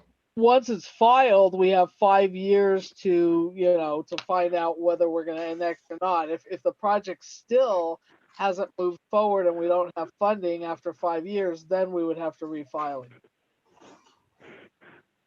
And so, like, a lot of I had some misgivings. Unmute yourself. Me? No, Oh, Dave. go ahead. Go ahead. I had some misunderstanding and misgivings about filing the sphere of influence in the MSR for the project, and they basically assured us that with some contingencies written into, and that's what we had asked before, but like they were very clear this time. So basically they assured us that as long as those contingencies are written into the MSR, that it can be filed. And if it, at the point, 5 years in, if we still haven't received funding, then we would have to file again. So really that money should be coming out of, because it's all part of the planning, of this project. So the only properties, we had actually talked about those properties to the east as well. We just had misgivings about them because we were worried that the property owners, I think one of them had said yes to some of the properties alongside to the east. Basically, a lot of those properties are already in the map for our sphere of influence. So the only properties that aren't on the map currently right now is the one that we missed, which is the one church that we missed, the LDS church, and then the Saya property. And those are the only two that are not currently on the sphere of influence mapping that we already had D do. So I don't think that we would have to change. I mean, and I know that you said you had some money still for this. I think though the MSR is going to go over that, and I'm not sure how we'll deal with that. But because we do have to rewrite. So Bravish would still have to come up with some, he has to have new figures because they're too old already. We did not have the contingencies built into the previous MSR, so those would need to be worded correctly. And we would have to add whatever other capacity or, whatever else is happening right now. But basically it's mostly done. And so we really just need to talk about the Saya property and the LDS church, and then fix the MSR. Yeah, and we have about $2,200 left, a little over that. So, and we had a contract with them, which is probably needs to be updated. But I know there had been two separate MSRs, and you folks mentioned that earlier. And now you can do it with one. I just want to make sure that you have to make sure that what you document is you're using the planning costs correctly. It's not in the planning budget. We have used self-help, technical assistance money for some of this cost. So I guess that's depending on what you folks get from the MSR quote, that will depend. So I guess it's something for the future. I just hadn't kept current. If you folks could include us in those discussions, that would be helpful for us to learn and just to keep pace with what's going on with you guys. That'd be great. Okay, and then the other thing is that wasn't some of that money part of the pre-planning? Yes, And so some that's of it already was been spent. right. That's already been spent and done with, and then it didn't make it onto the planning because we were supposed to already have done all this stuff by the pre-planning, and that didn't happen. Contingent on some of the costs, like the annexation costs, I believe we still have it in our technical assistance budget. Okay. Yeah, but the annexation can't happen for years until we actually, know whether or not we're going to get funding from the state. So it's really the annexation is almost like a completely separate item from the sphere of influence, which we need to file, and from the MSR, which they need to be able to see the municipal service review in order to change our sphere of influence. So basically what they were saying is this happens all the time in like Bakersfield and a lot of places, that they actually extend their sphere of influence based on what they project to happen, as opposed to, and then sometimes they have to scale back on it because it doesn't actually go forward the way they thought. And that's fine. You can do that. It just means that you're not going to annex those properties.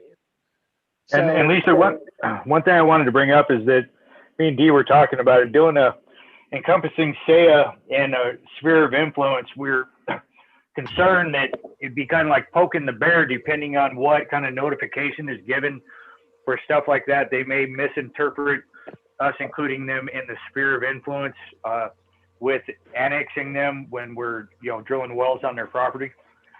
So it was just something that was brought up that you may want to think about doing before we do our test wells. You don't notice them for the sphere of influence, though. Oh, okay. I could be wrong, but my understanding from Bud and Blair is that the sphere of influence is, if we don't have them in our sphere of influence, that like basically the sphere of influence is where your boundaries could end up. And so basically what they were saying is, you want to spell out exactly where Fraser Park Public Utility District is going to go. And if Lebec, because Lebec has spelled out where like they end, and then there's this like property in between that's like sort of no person's land or whatever, that you're spelling out that you have the capacity to serve those lands, but it doesn't mean that they're going to come in and want to annex. It Makes just sense. means that you're planning, you're basically what the MSR, as they explained it, is it's a planning tool, right? So it's a municipal services review. It's like, if in the best case scenario, who would we be serving? How would we be serving them? Would we have the capacity? Where are we going in the future? How far out are the boundaries going to be? So it's basically like looking at all of that stuff, and it does not have to line up with the final annexation.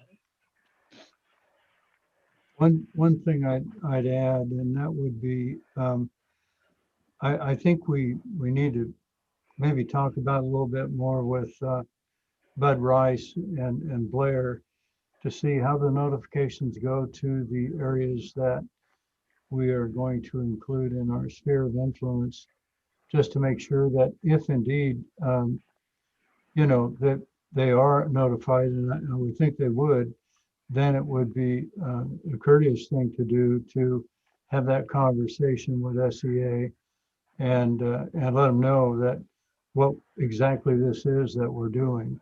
But my understanding, Dee, was that happens during annexation, not sphere of influence. Am I wrong? I think you might be right. I'm hoping you're right. But you know, I think we need to revisit that, just to make sure that we don't really create a situation that, you know, that adversely affects our relationship with SCA.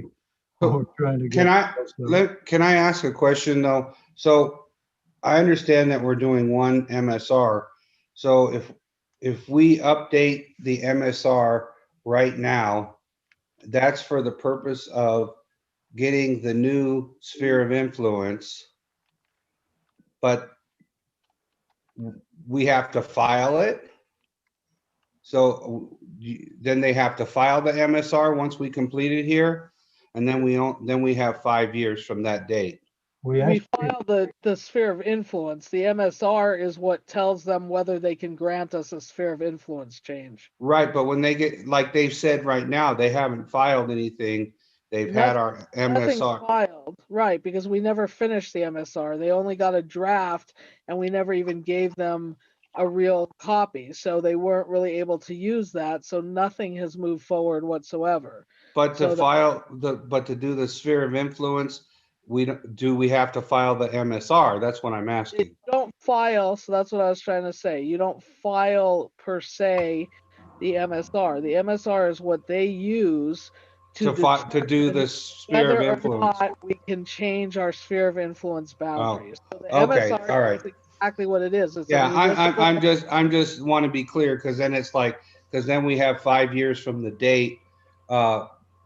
Then you have to do a whole new MSR if we go past that 5-year period. Correct. We would have to file Right, another okay. to make sure that Yeah, nothing. no, I was just trying to make it clear in my mind, so.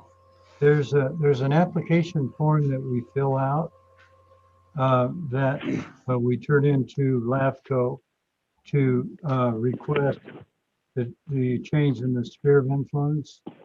And then LAFCO sends out a notification, and I don't know who they notify for sure, because I couldn't the government code section. This afternoon I got kind of sidelined for doing something else. But, you know,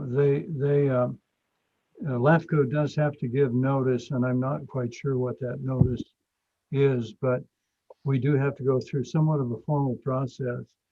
And then it gets reviewed by LAFCO, and then it's either accepted by LAFCO at a commission meeting, or if there is some protest, then we have to That's follow. not what I understood, Dee. I understood because I asked it multiple times of them. There is no protest that happens for the sphere of influence. That's only for annexation. That's my understanding. Maybe we need to have another conversation with them, but there is no protest that landowners can do for the sphere of influence. That's only at the point where you're annexing, and at the point where you're annexing, then yes, it would have to be 25% of the landowners that did not agree. So the other thing that Bud and Blair were saying is that SEIA is one property. It doesn't matter what size your property is, it's how many properties there are that have an issue. If only one property or two properties or three properties in that sphere of influence have an issue, 25% that does not make. So they wouldn't even be able to do a protest necessarily. I mean, I'm not saying we should just roll over them and not give them any choice, but we basically what I understood is that 25% of the landowners have to be against the annexation or the sphere. Well, it's not even the sphere of influence, because my understanding was that it doesn't happen in the sphere of influence.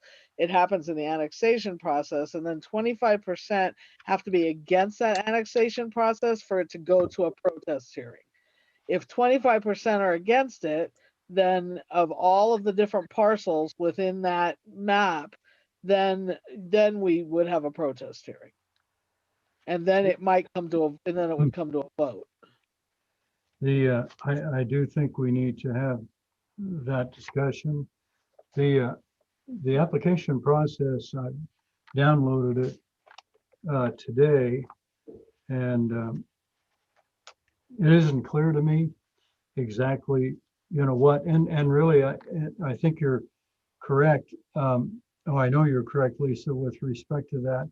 And really, it's up to the commission, LAFCO, and if, they send out a notice, and normally it's to utilities that are near it. That was my understanding, Dee, is that the notice goes out to Lebec, it goes out to Lake of the Woods, it goes out to any utilities that might have an issue with us having the sphere of influence. So in other words, they need to be able to comment that, that land should be in their sphere of influence as opposed to our sphere of influence. So that's, I believe, the notification. The anybody can comment once the word gets out that we're changing our sphere of influence, and really the comments would come at the hearing by the commission, and then the commission, the Local Agency Formation Commission, has to decide based on that testimony whether or not they will grant us to change our sphere of influence. But really, I think really where I'm more concerned is not that, because I think everything will go. I think we should be able to do what we're proposing. But really, what I'm concerned about is our relationship with SEA, and I want to make sure that we don't move ahead and create a situation where we're considered by them to be adversely including our property against their will. And I just kind of, I think it's such a sensitive situation that we just need to handle it pretty carefully. That's all I'm saying. So, yeah, so we need to get clarification. I think the next time, if we're gonna have another conversation with Blair and Bud, that we need to invite Dave to be a part of that as well.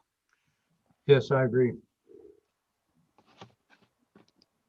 I have a question. Yes, Director Kelly. The two sphere of influence, we were wanting to do the one for just Fraser Park because of the RV park. Are we going to include that in not, I mean, if we're just doing a one? Okay, so that property, part of it is already on our map.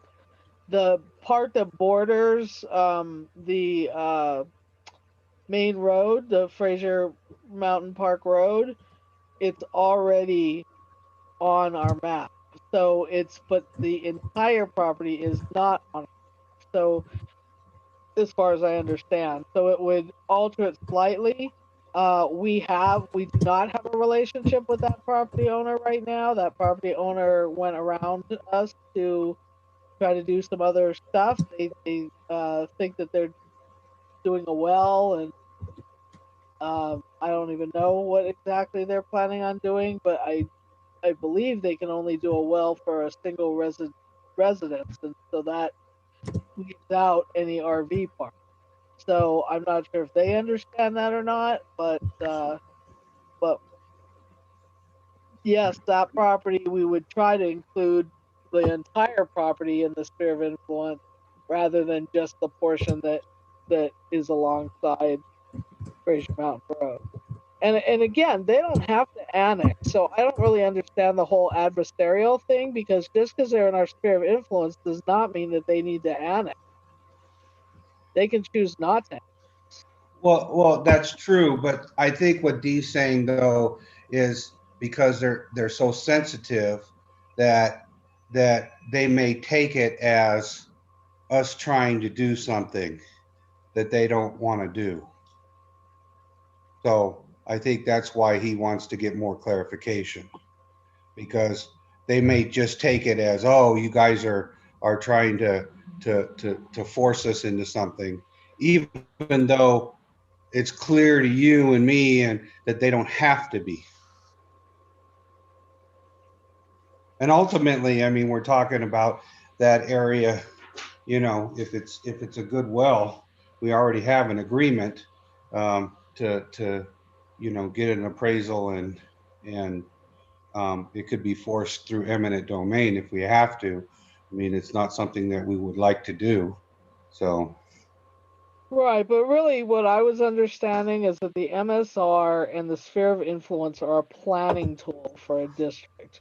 They're not, it's not saying. right. So, but I think we keep going in circles, and I think that we probably need to have another meeting with Bud and go over those questions, and like who gets notified and when they get notified, to make sure, just to see how we want to approach it.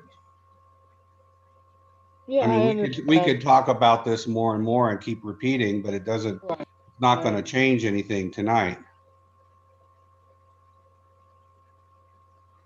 So Dee, you're gonna see about having another conference call, and we'll. Yes. Did we want to look at a date, or? Let me contact Bud and see when he's available, and then I'll send out. And just let us all know. Yeah, that'd be perfect. Okay. And so what about, so when are we going to contact Ramesh? Maybe right after we have that conversation with Bud, and then I'll contact Ramesh and you know, see when he's available, and then when we're all available, we'll have another one. Within, I'm thinking next week. Okay. Okay. So we've kind of done. Can I just ask a question right now, though, before Sure. we move on? Sure. So now, the area where we have said that we want to drill the test well, is it in our sphere of influence, or is it not in our sphere of influence? It's, let me see, let me, got a map here, just, let me look at that. Because part of their property is already in our sphere of influence. So that's why it's a little confusing that, you know. I believe where the test wells are, Dee's checking, but I believe that we confirmed before that that part is in our sphere of influence.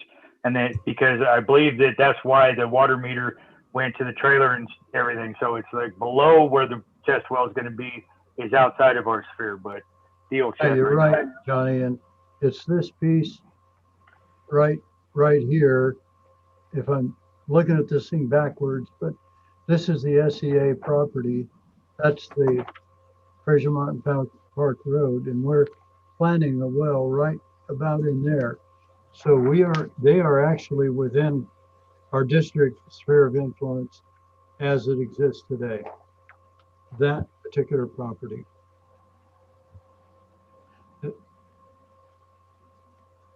Okay, so maybe we don't care about the other part. Right, because I mean, because ultimately what's important is that if we need to annex the well area and buy that property, that will happen in the course of due time. And their property, I mean, if they come into water problems, then they would have to pay for their own annexation if they want to join us. But it's just a little confusing because I believe it's just one parcel. So I don't really understand how part of it's in the sphere of influence and part of it isn't. Is it multiple parcels or is it one parcel? As I recall, you know, there are several assessors parcel maps on this property, but I think it's all one parcel. It's never been divided.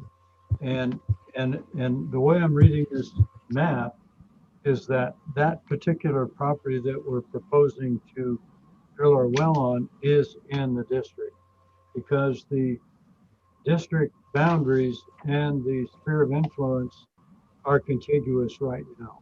Okay. Can we just verify that, D, to make sure that is the case, so that Sorry. we don't have to worry about this issue? Well, I'm just questioning how a parcel that is one contiguous parcel can be part in a district and part not in a district if it's one parcel.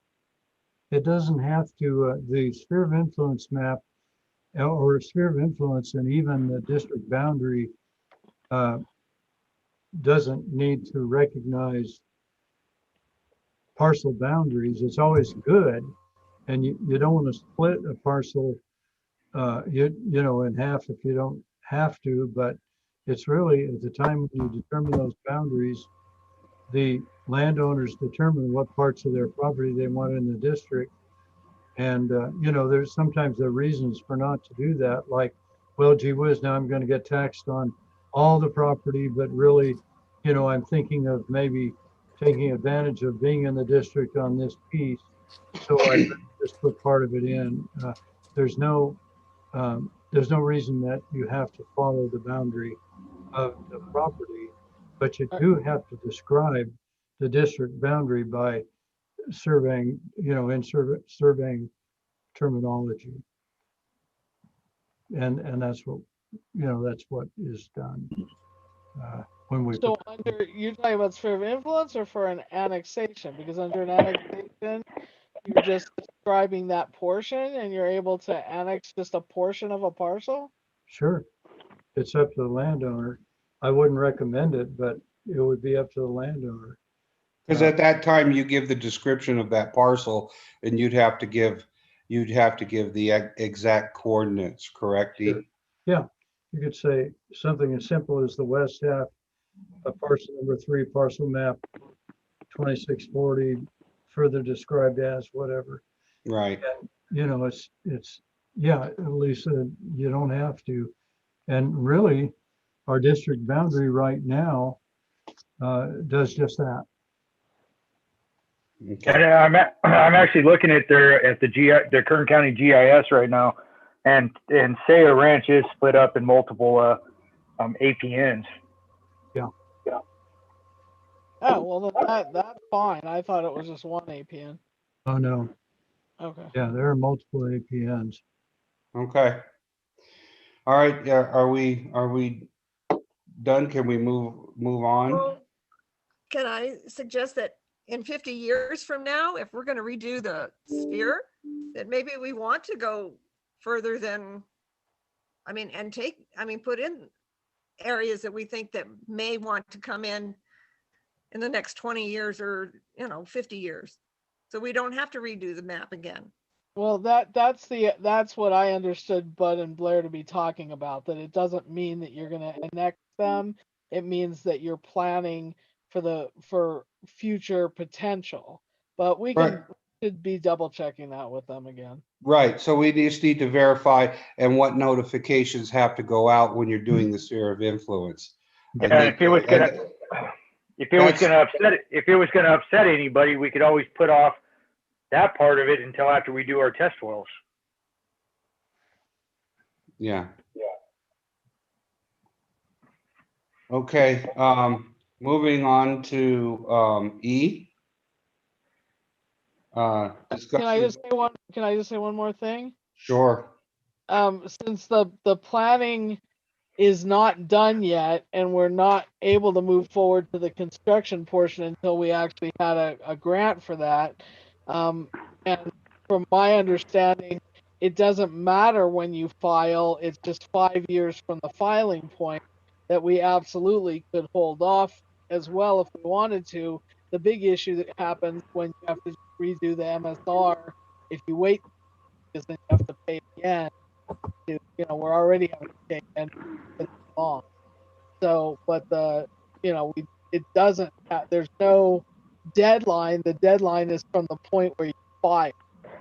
And that was something I didn't understand the entire time, but from what I understood them to say this time was it just cost a little bit more money because of the amount of filing is going to change. for this next year. It was already But that's voted, nominal, but that's but nominal. it's fairly nominal, right? So it doesn't, so if we chose to hold off, that is not going to really affect anything per se, because the project, the actual construction portion is still quite a ways. Yeah. Yeah, okay. Okay, on to E. Discussion vote update on claim 6. Oh, Dave, you want to talk about that? I'll introduce it, and Tiffany, you want to finish it off with what you sent to the state today? Is that okay, Tiffany? Sounds good. Okay. The state last week was reviewing the claim, and they sent a request for more information on two of D's bill, and they had to do with printing. So this week we were in discussions with Kelly to secure that information and update the invoice, one of the invoice forms. We were successful in doing that with one of the invoice forms for that, but the second one, there just wasn't there was insufficient information, and Kelly had suggested and Dee had suggested just pulling them from the claim, but I recommended that you move forward with the one you have documentation on. We all of us spent a chunk of time in trying to find the documentation, but you could pull the $16 one that we couldn't find additional documentation on from the claim. That's my recommendation. $16. Yep. Yeah, it's a little tiny amount and it just causes so much grief. We're going to change our way, our billings. If we have things that are like that, it actually creates more work for us than really, than what we would be. Than what you would recoup. Yeah, exactly. So I'm in agreement with what Dave just. Did you want to add anything, Tiffany? Tiffany, go ahead. Tell what you did today with that. Okay, so Dave recommended I reach out to the ad hoc committee, so I talked to Director Schoenberg, and she was okay with just based on D. Jasper and Associates recommendation that we don't go after that $16. So what I did was I sent an email to Eric from the state. I'm not sure his last name, and let him know that we provided the documentation on the $56 invoice, and I attached that to the email, but that we are not going to pursue that second invoice for the $16. And 4 cents. And 4 cents. Perfect. The other invoice was for what? $56.20. Yeah. So. And people spent about $500 in time working on it. Okay. Sounds good. All right, and so okay. Go ahead, Dave. It's not on the agenda. It would be regarding claim 7, so I can't talk about it. So. Oh, okay. All right. Well, we'll in 2 weeks we'll be talking about that. Sure. So Tiffany will add claim 7 on to the next one. Okay. Okay, moving on. So we're finished at 8:06 p.m. We're moving on to 11, discussion vote update on meter replacement and well number 5 emergency replacement project. A, update on state grant application. I think that's Oscar. Just want to let you guys know that the documents in question, which are the combined notice of exemption, Johnny filed it to the Kern County, and he also filed the notice of exemption to the state clearinghouse, and those were uploaded to the FAST app along with the combined CEQA documents for the environmental package that was also uploaded. and the memorandum that Dee had forwarded us with the more accurate costs for the meters, that was also uploaded. So at this point, everything that Lawrence has asked from us has been uploaded. So we just wait to see if they need anything else or what the next step will be for that.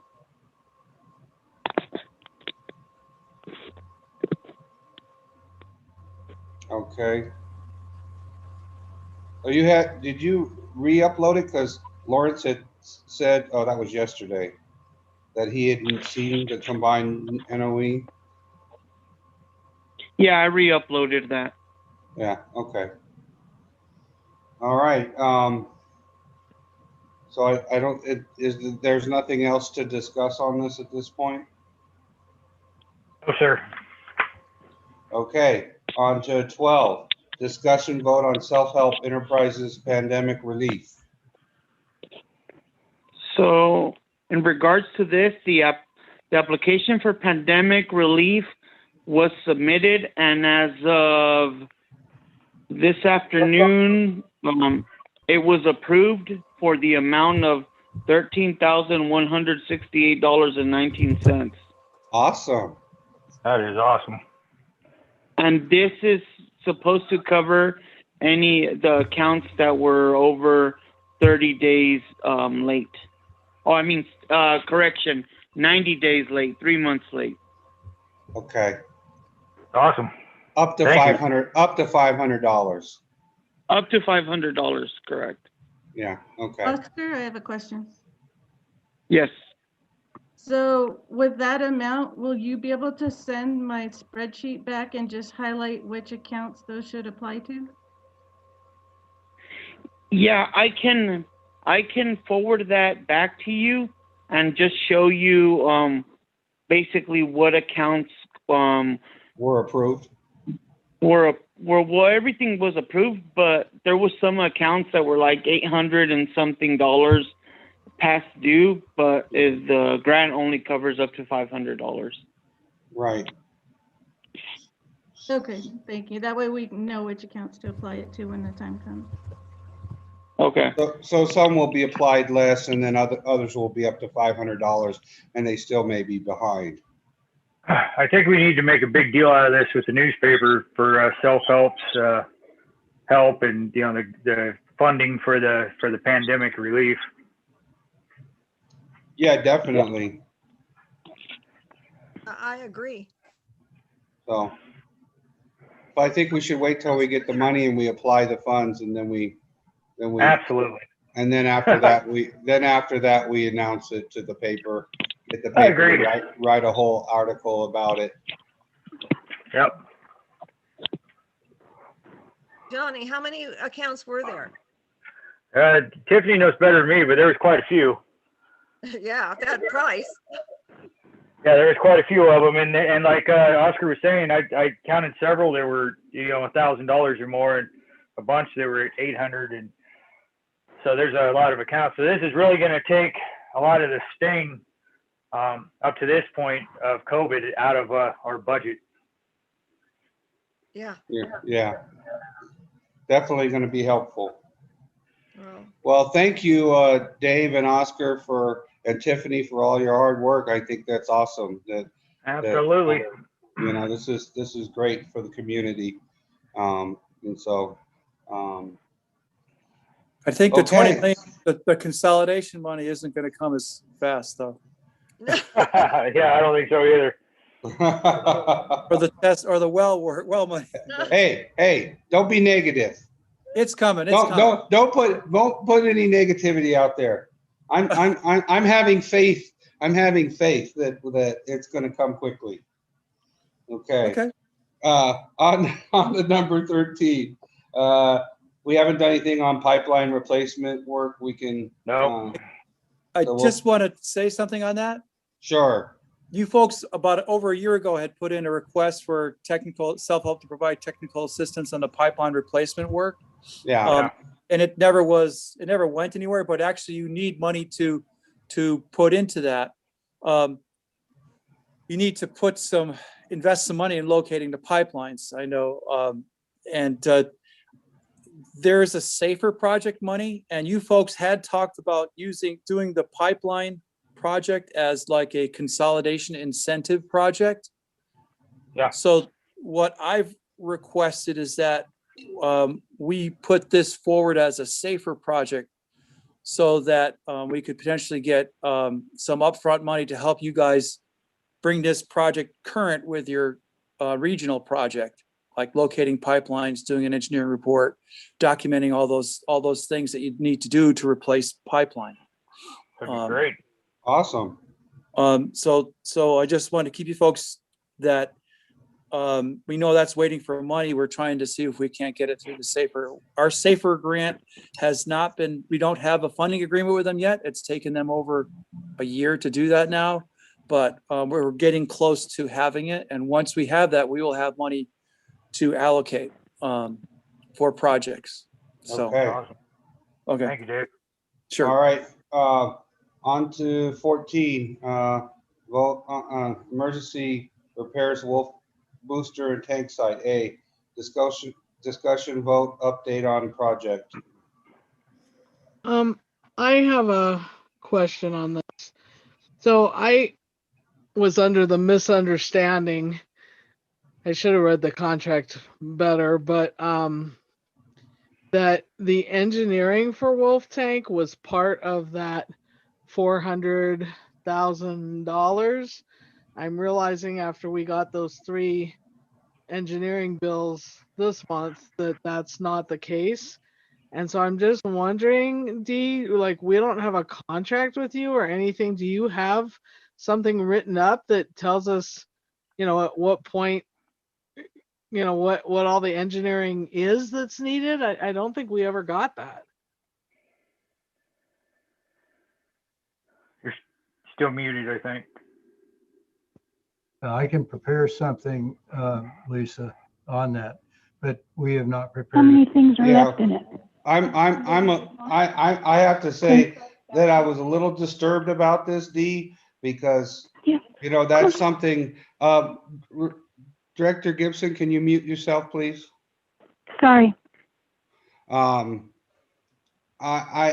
just was a little disturbed that, we should have gotten this up front. I mean, I know we're working on it and you're doing a lot of work for us, but I thought, oh, okay, we're spending $397,000, and I was thinking that the engineering was included in that, and to find out that it's not is a little disturbing, because it's like we don't even know what the cap is, how much it's going to be. So that's something that we, that we need to have, because as a board, we needed to be able to say, hey, that's reasonable, that's not reasonable, or you know what I'm saying? So that's just my take on it. So I mean, I think we really need to get something as to what these total costs are going to be, because we've already spent $30,000 over and above the $397,000, and so we need to have something that we can review and probably approve, so that there's an understanding here, so that we don't have a big misunderstanding, and because right now, so we're looking at probably already $450,000 in costs, and so it's adding up quickly. We'll do that. Okay. I'll get with Curtis and we'll get a budget prepared that not only includes what we've already done and the details on that, but also projection for completion. Thank you, Dee. Mm-hmm. Thank you. Okay. Discussion vote on progress payment 2. I don't know if we need to discuss that because we already approved Well, the bill. it's not right. It's but we need to still vote on it. That's what we did the last time. So, if you would like to make a motion that we approve payment 2 and state the amount to Unified, and I'd like to move that we approve the progress payment number 2 to Unified in the amount, except that I can't find the amount now. Hold on.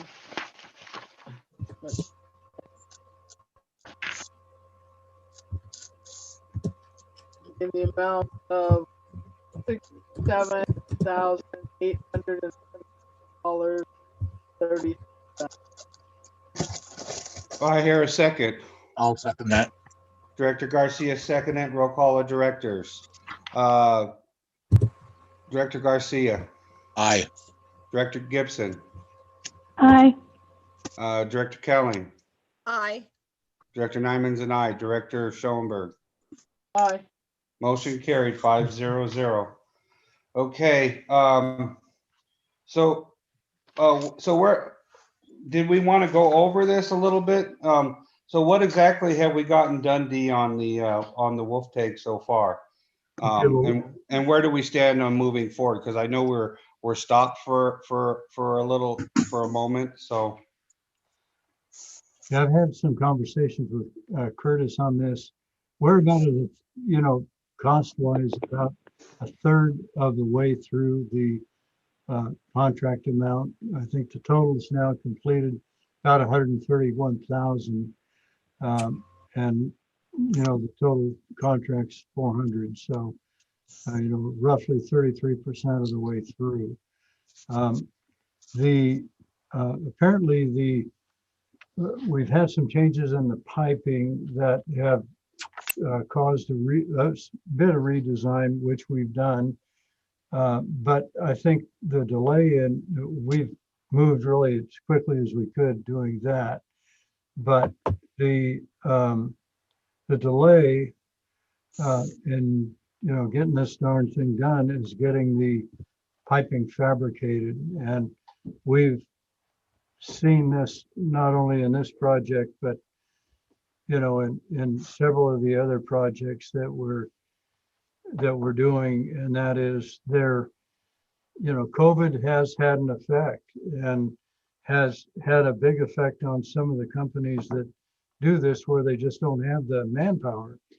And I think you guys probably, Johnny has experienced that personally, and we're seeing it happen on a number of these projects where they just don't have the manpower to get to it. So really where the contractor is right now, he's told us that he is anticipating material delivery on the 8th of March, and that he'll get on that.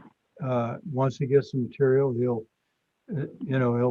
put all the effort that he can into this, a major effort to get this darn thing buttoned up as far as being able to use the project. The project won't be completed until we get the rest of it done, which is that's kind of a funny thing to say, but he still has to pour a pad for the pump building, has to get that building delivered and put together. And so there's some things that I think that are gonna So have we done, question, Dee, have we done most of the concrete work? We've Except done it for the pumps, that's what we've done. And so we haven't done the concrete work for the slab that's going to house the pumps. And so that's yet to be done. I'd like to expand on that just a little bit for promise sake. The reason why we had to do it in two separate stages is because the old piping is right in the way of where the pad for the building is going to be. So what they did was they opted to put the pads for the boosters, which require extra thickness and everything. So they did that. Then when they do the tie-ins for the pipes, they could reroute the new pipes around where the pad's going to go for the building, and then they could backfill, and then they could pour the concrete for the building. So they couldn't do it all the concrete at once because of that aspect. Well, yeah, I was just curious because, and that sounds sounds like it's a lot better that we got the other done, because I'm concerned that we're getting more really into winter, and when you go to pour concrete, you know, there's gonna be an issue of the cold. And so, you know, it seems Well, I'll like tell we you, did. they poured that other concrete when it was like 25 degrees with the wind chill, and it came out great. So I think we're okay as far as that goes. But it will certainly be nice to get the new piping in, because PVC isn't as susceptible as that steel piping that's exposed right now. So it's Right. going to be good to get that replaced. Okay. Yeah. And maybe sometime you can take me up there just to show me around. I'd like to see what. Absolutely. Yeah. Yeah, and I could also send you pictures too. I've been taking pictures as the project goes along, and I'll take you up there. And then I figured after this project's over, I'm going to put together a photo album of the progress of the booster rebuild, so we could submit them to the newspaper. Okay. Sounds good. Tommy, do you put those on the photos on the Internet. website? No, we haven't done that yet. And maybe after we get it all completed, we'll pick the best photos, you know, because we can't put, you know, 200 photos on there. So we'll pick the best photos, and then, you know, have Tiffany upload the project, you know, to show the completion of it. Okay. Awesome. Thank you, Dee. I just kind of wanted to have an idea, because. All right. So moving on to, we already did 15 and 16. We've already talked about the sphere of influence. So 17, I don't think we've worked on that at all. No, I did send a letter to Mill Potrero Water and asked Rob. I just sent it. Asked Rob if he would send me a copy of one that he may issue, so then we can modify it to us, so we don't have to start from scratch. So if we get that, then I'll go ahead and pass that on to the board, and we can, you know, maybe modify it and have you guys approve it. Okay. I think that as far as Dave and Oscar and Dee is concerned, if you guys want to go, you can go, or you can stay. Isn't Should that a I stay or song? should I go? Yeah, should I stay or should I go? Okay. All right. Thanks a lot. We'll catch you folks later. Hey, thank you all. Good night. And Good night. did Glad we, to spend the evening with you, but, you know, I think a warm meal and a warm bed sounds better. yeah, I think your wife would like to have you home, Dee. Yeah, I think so. All right, you have a good evening. Yeah, I'll be back in touch. All right, thank you. Did we want to take a 10-minute break, or do we want to keep going?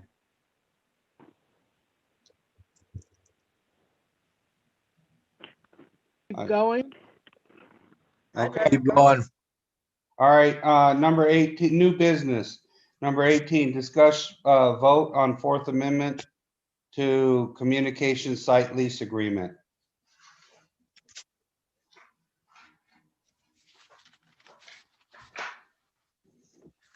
Oh, okay. This has been a major battle to even find out who to communicate with to get an updated agreement.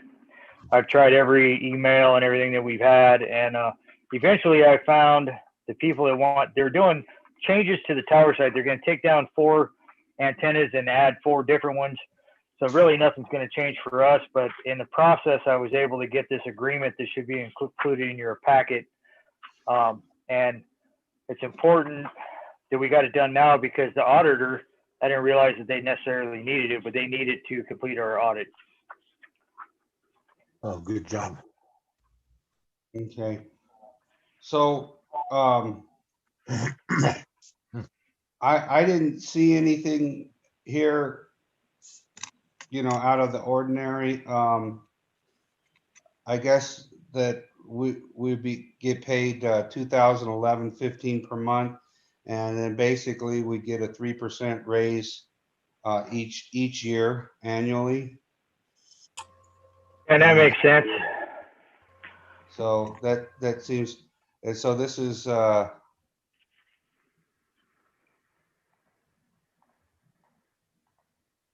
this is from this, are we backdating this? I'm trying to see, because this is just an amendment to the original agreement. So I'm trying to see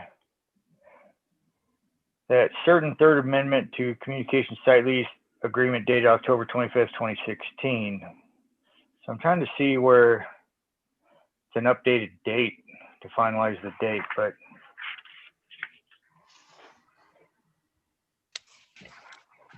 At the bottom, it says 9/25/20. oh, okay. Perfect.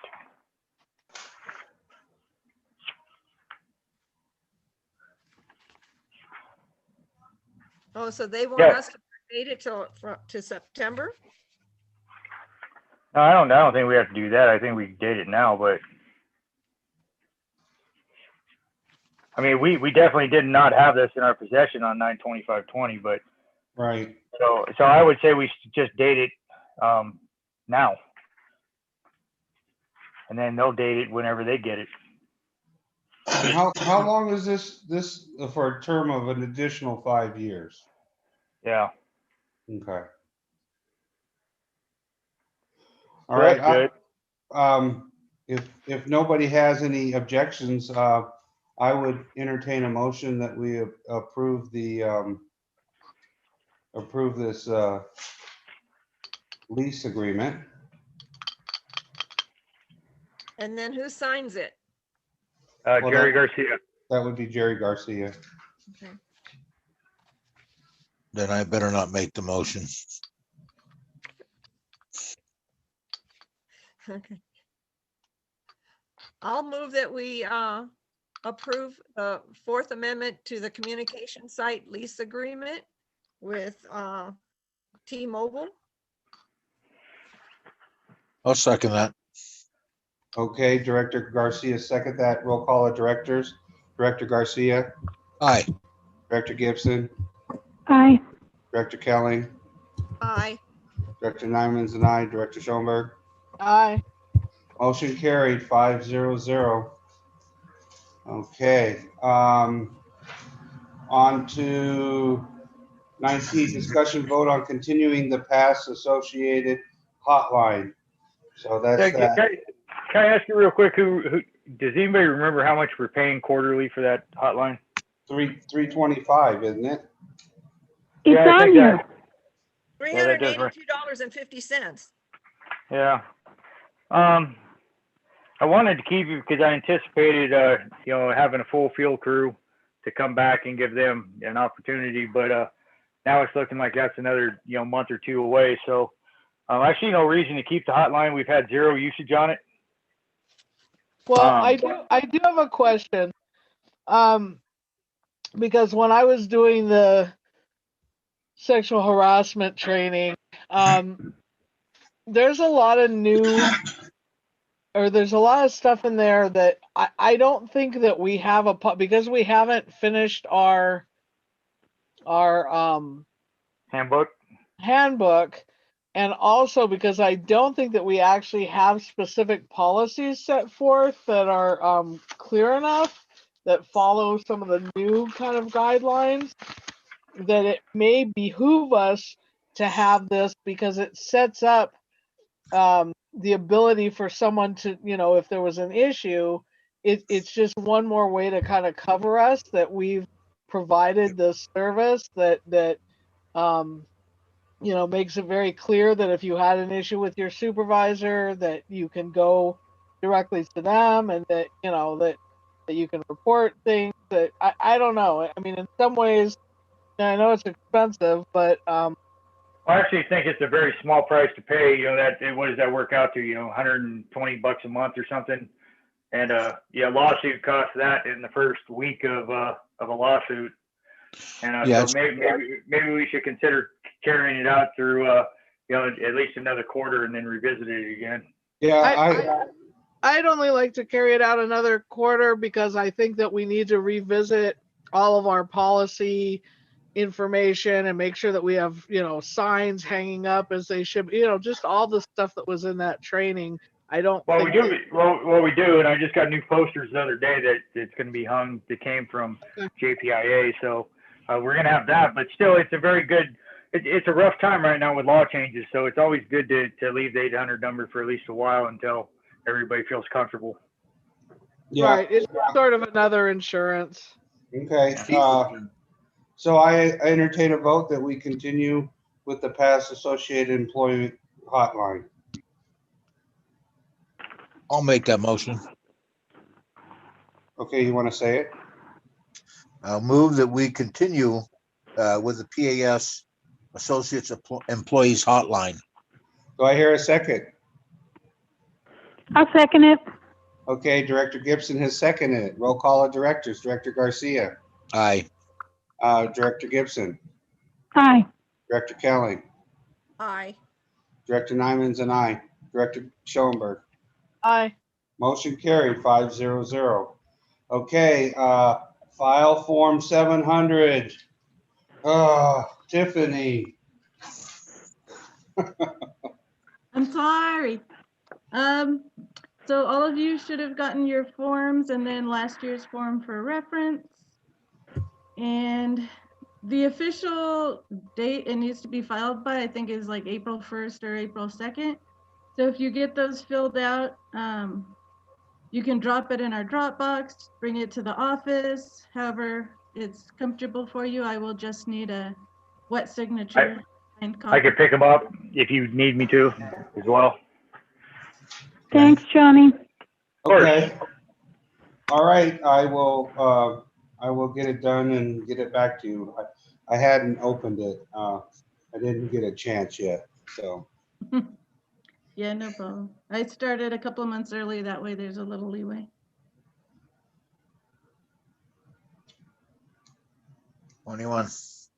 Okay, all right, on to 21. Discussion vote on changing or continuing the modified service procedures adopted March 19, 2020. I thought we voted on this last month. Yeah, we revisit it every month. Right. We voted to revisit it every month in case there's any issues, additional changes. But I don't think we have any current changes other than I do know that we're back coming out of the purple tier, right? Or no? Yeah, we are, and we could technically open the office again, but it seems like the majority of the people have adapted to the office being closed and paying through the drop slot. And no, let's leave it like that. Yeah, so it's just it's less chance of polluting our office staff. Yeah, I think we should just continue with, my opinion would be to continue with what's going on until later, hopefully later on the summer after everyone's been vaccinated and things seem to cool down and we get better, then maybe we can open the office back up. But I would continue with the modified services at this point. At least that's my opinion. So if anybody has anything else to say, if everyone's in agreement, I would entertain a motion.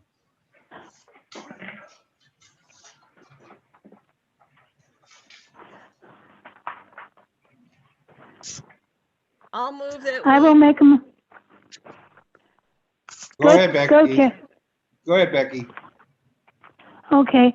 I will make a motion that we continue with the modified services that we adopted on March 19th, 2020. Do I hear a second? I'll second that. Now. Director Kelling has seconded it. I don't know if we can do that as the motion because we had motioned that the tier, that we follow the tiering for how we open or close the office. So I think we need to modify it, don't we? I don't think so. No. We really haven't come out of that tier yet. We're getting ready to. They reopened outside dining most places, so I don't. know if they did in Kern County or not. I believe that they did. So you might want to modify it. You might want to modify. You might want to modify it as to it's going to be based on your guys' decision every month. Right. Do you accept that friendly amendment, Director Gibson? Yes, I do. Do you, Director Kelly? Yes. Okay, roll call of directors. Director Gibson, I'm Director Garcia. Aye. Director Gibson, Aye. Director Kelly, Aye. Director Nyman's and I, Director Schoenberg. Aye. Okay, motion carried 500. On to 22, review and approve meeting minutes for January 14th, 2021. I read them. I didn't see any changes. I saw a couple things. Oh. Okay, Okay, on page 3, number 10.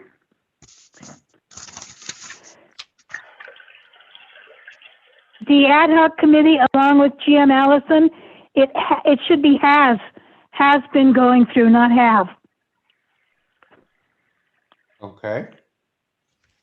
And on page 4, let me see where I put that one. It's getting dark and I can't see very good in here. Almost done. Oh, I wanted to ask that at the bottom of the page, there's a motion following the letters C. There's a motion to move that we amend the budget based on the letter to Lawrence and also the proposal, but it's a motion, so we can't change it. So never mind on that. Okay. And then on page 5, on E, when they're talking about letter describing the scope of work,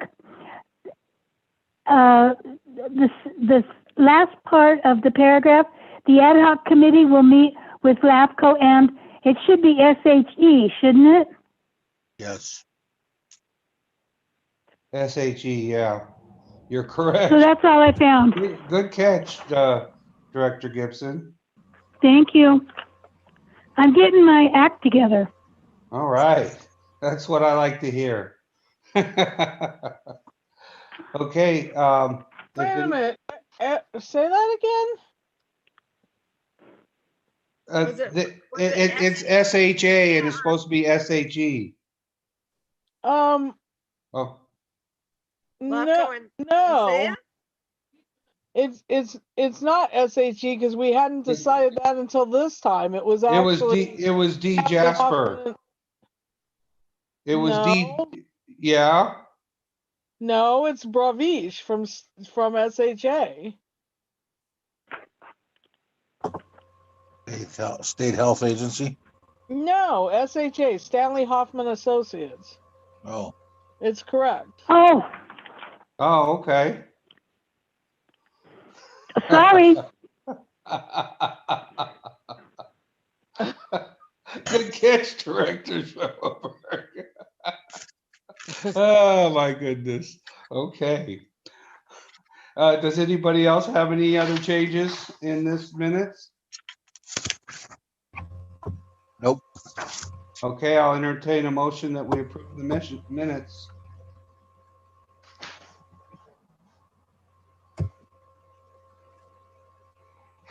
Does somebody want to make a motion? I'll make a motion that we approve the minutes for January 14th, 2021 with the amendments mentioned and with the possibility for additional amendments for typos or other errors that we may not have caught or that may need to be corrected. Do I hear I'll a second? second that. Director Garcia seconded. Roll call of directors. Director Garcia, Aye. Director Gibson, Aye. Director Kelly, Aye. Director Diamonds and I, Director Schoenberg. Aye. 500, motion carried. Now on to approved meeting minutes for January 28th, 2021.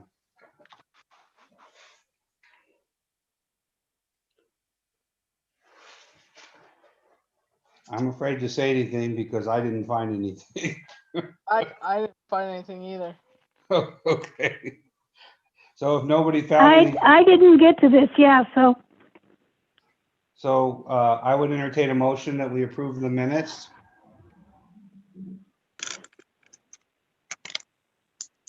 Okay. I'll move that we approve the minutes for January 28th, 2021. Right, that's the planning meeting. For, with the amendments, well, there were no amendments, but with the amendments mentioned and with the possibility of additional amendments or for typos or other errors that we may not have caught or maybe need to be corrected. Right. I'll You don't second wanna that. say wait. You don't want to say friendly amendment. You don't want to say with the amendments mentioned because there weren't any. So you just want to say approve it with the possibility for additional amendments. You accept that friendly amendment? Director Yes, I Kelling? do. Okay, do I hear a second?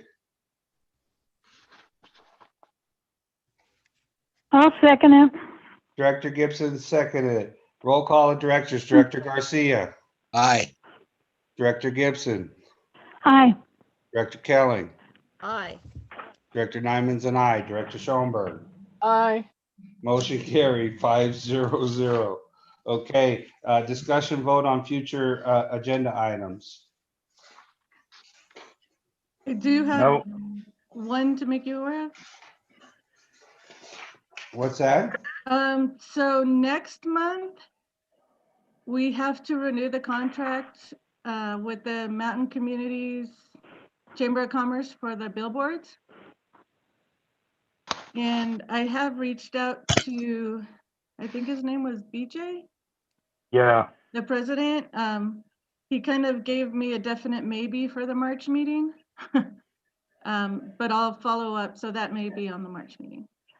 yeah, and I need to remind myself to check the signs and make sure that they replace the peeling logos and everything, because I don't believe that they have, and I know that some of the lights still haven't been replaced. So before we renew the contract, we're probably going to want to, address those issues with him.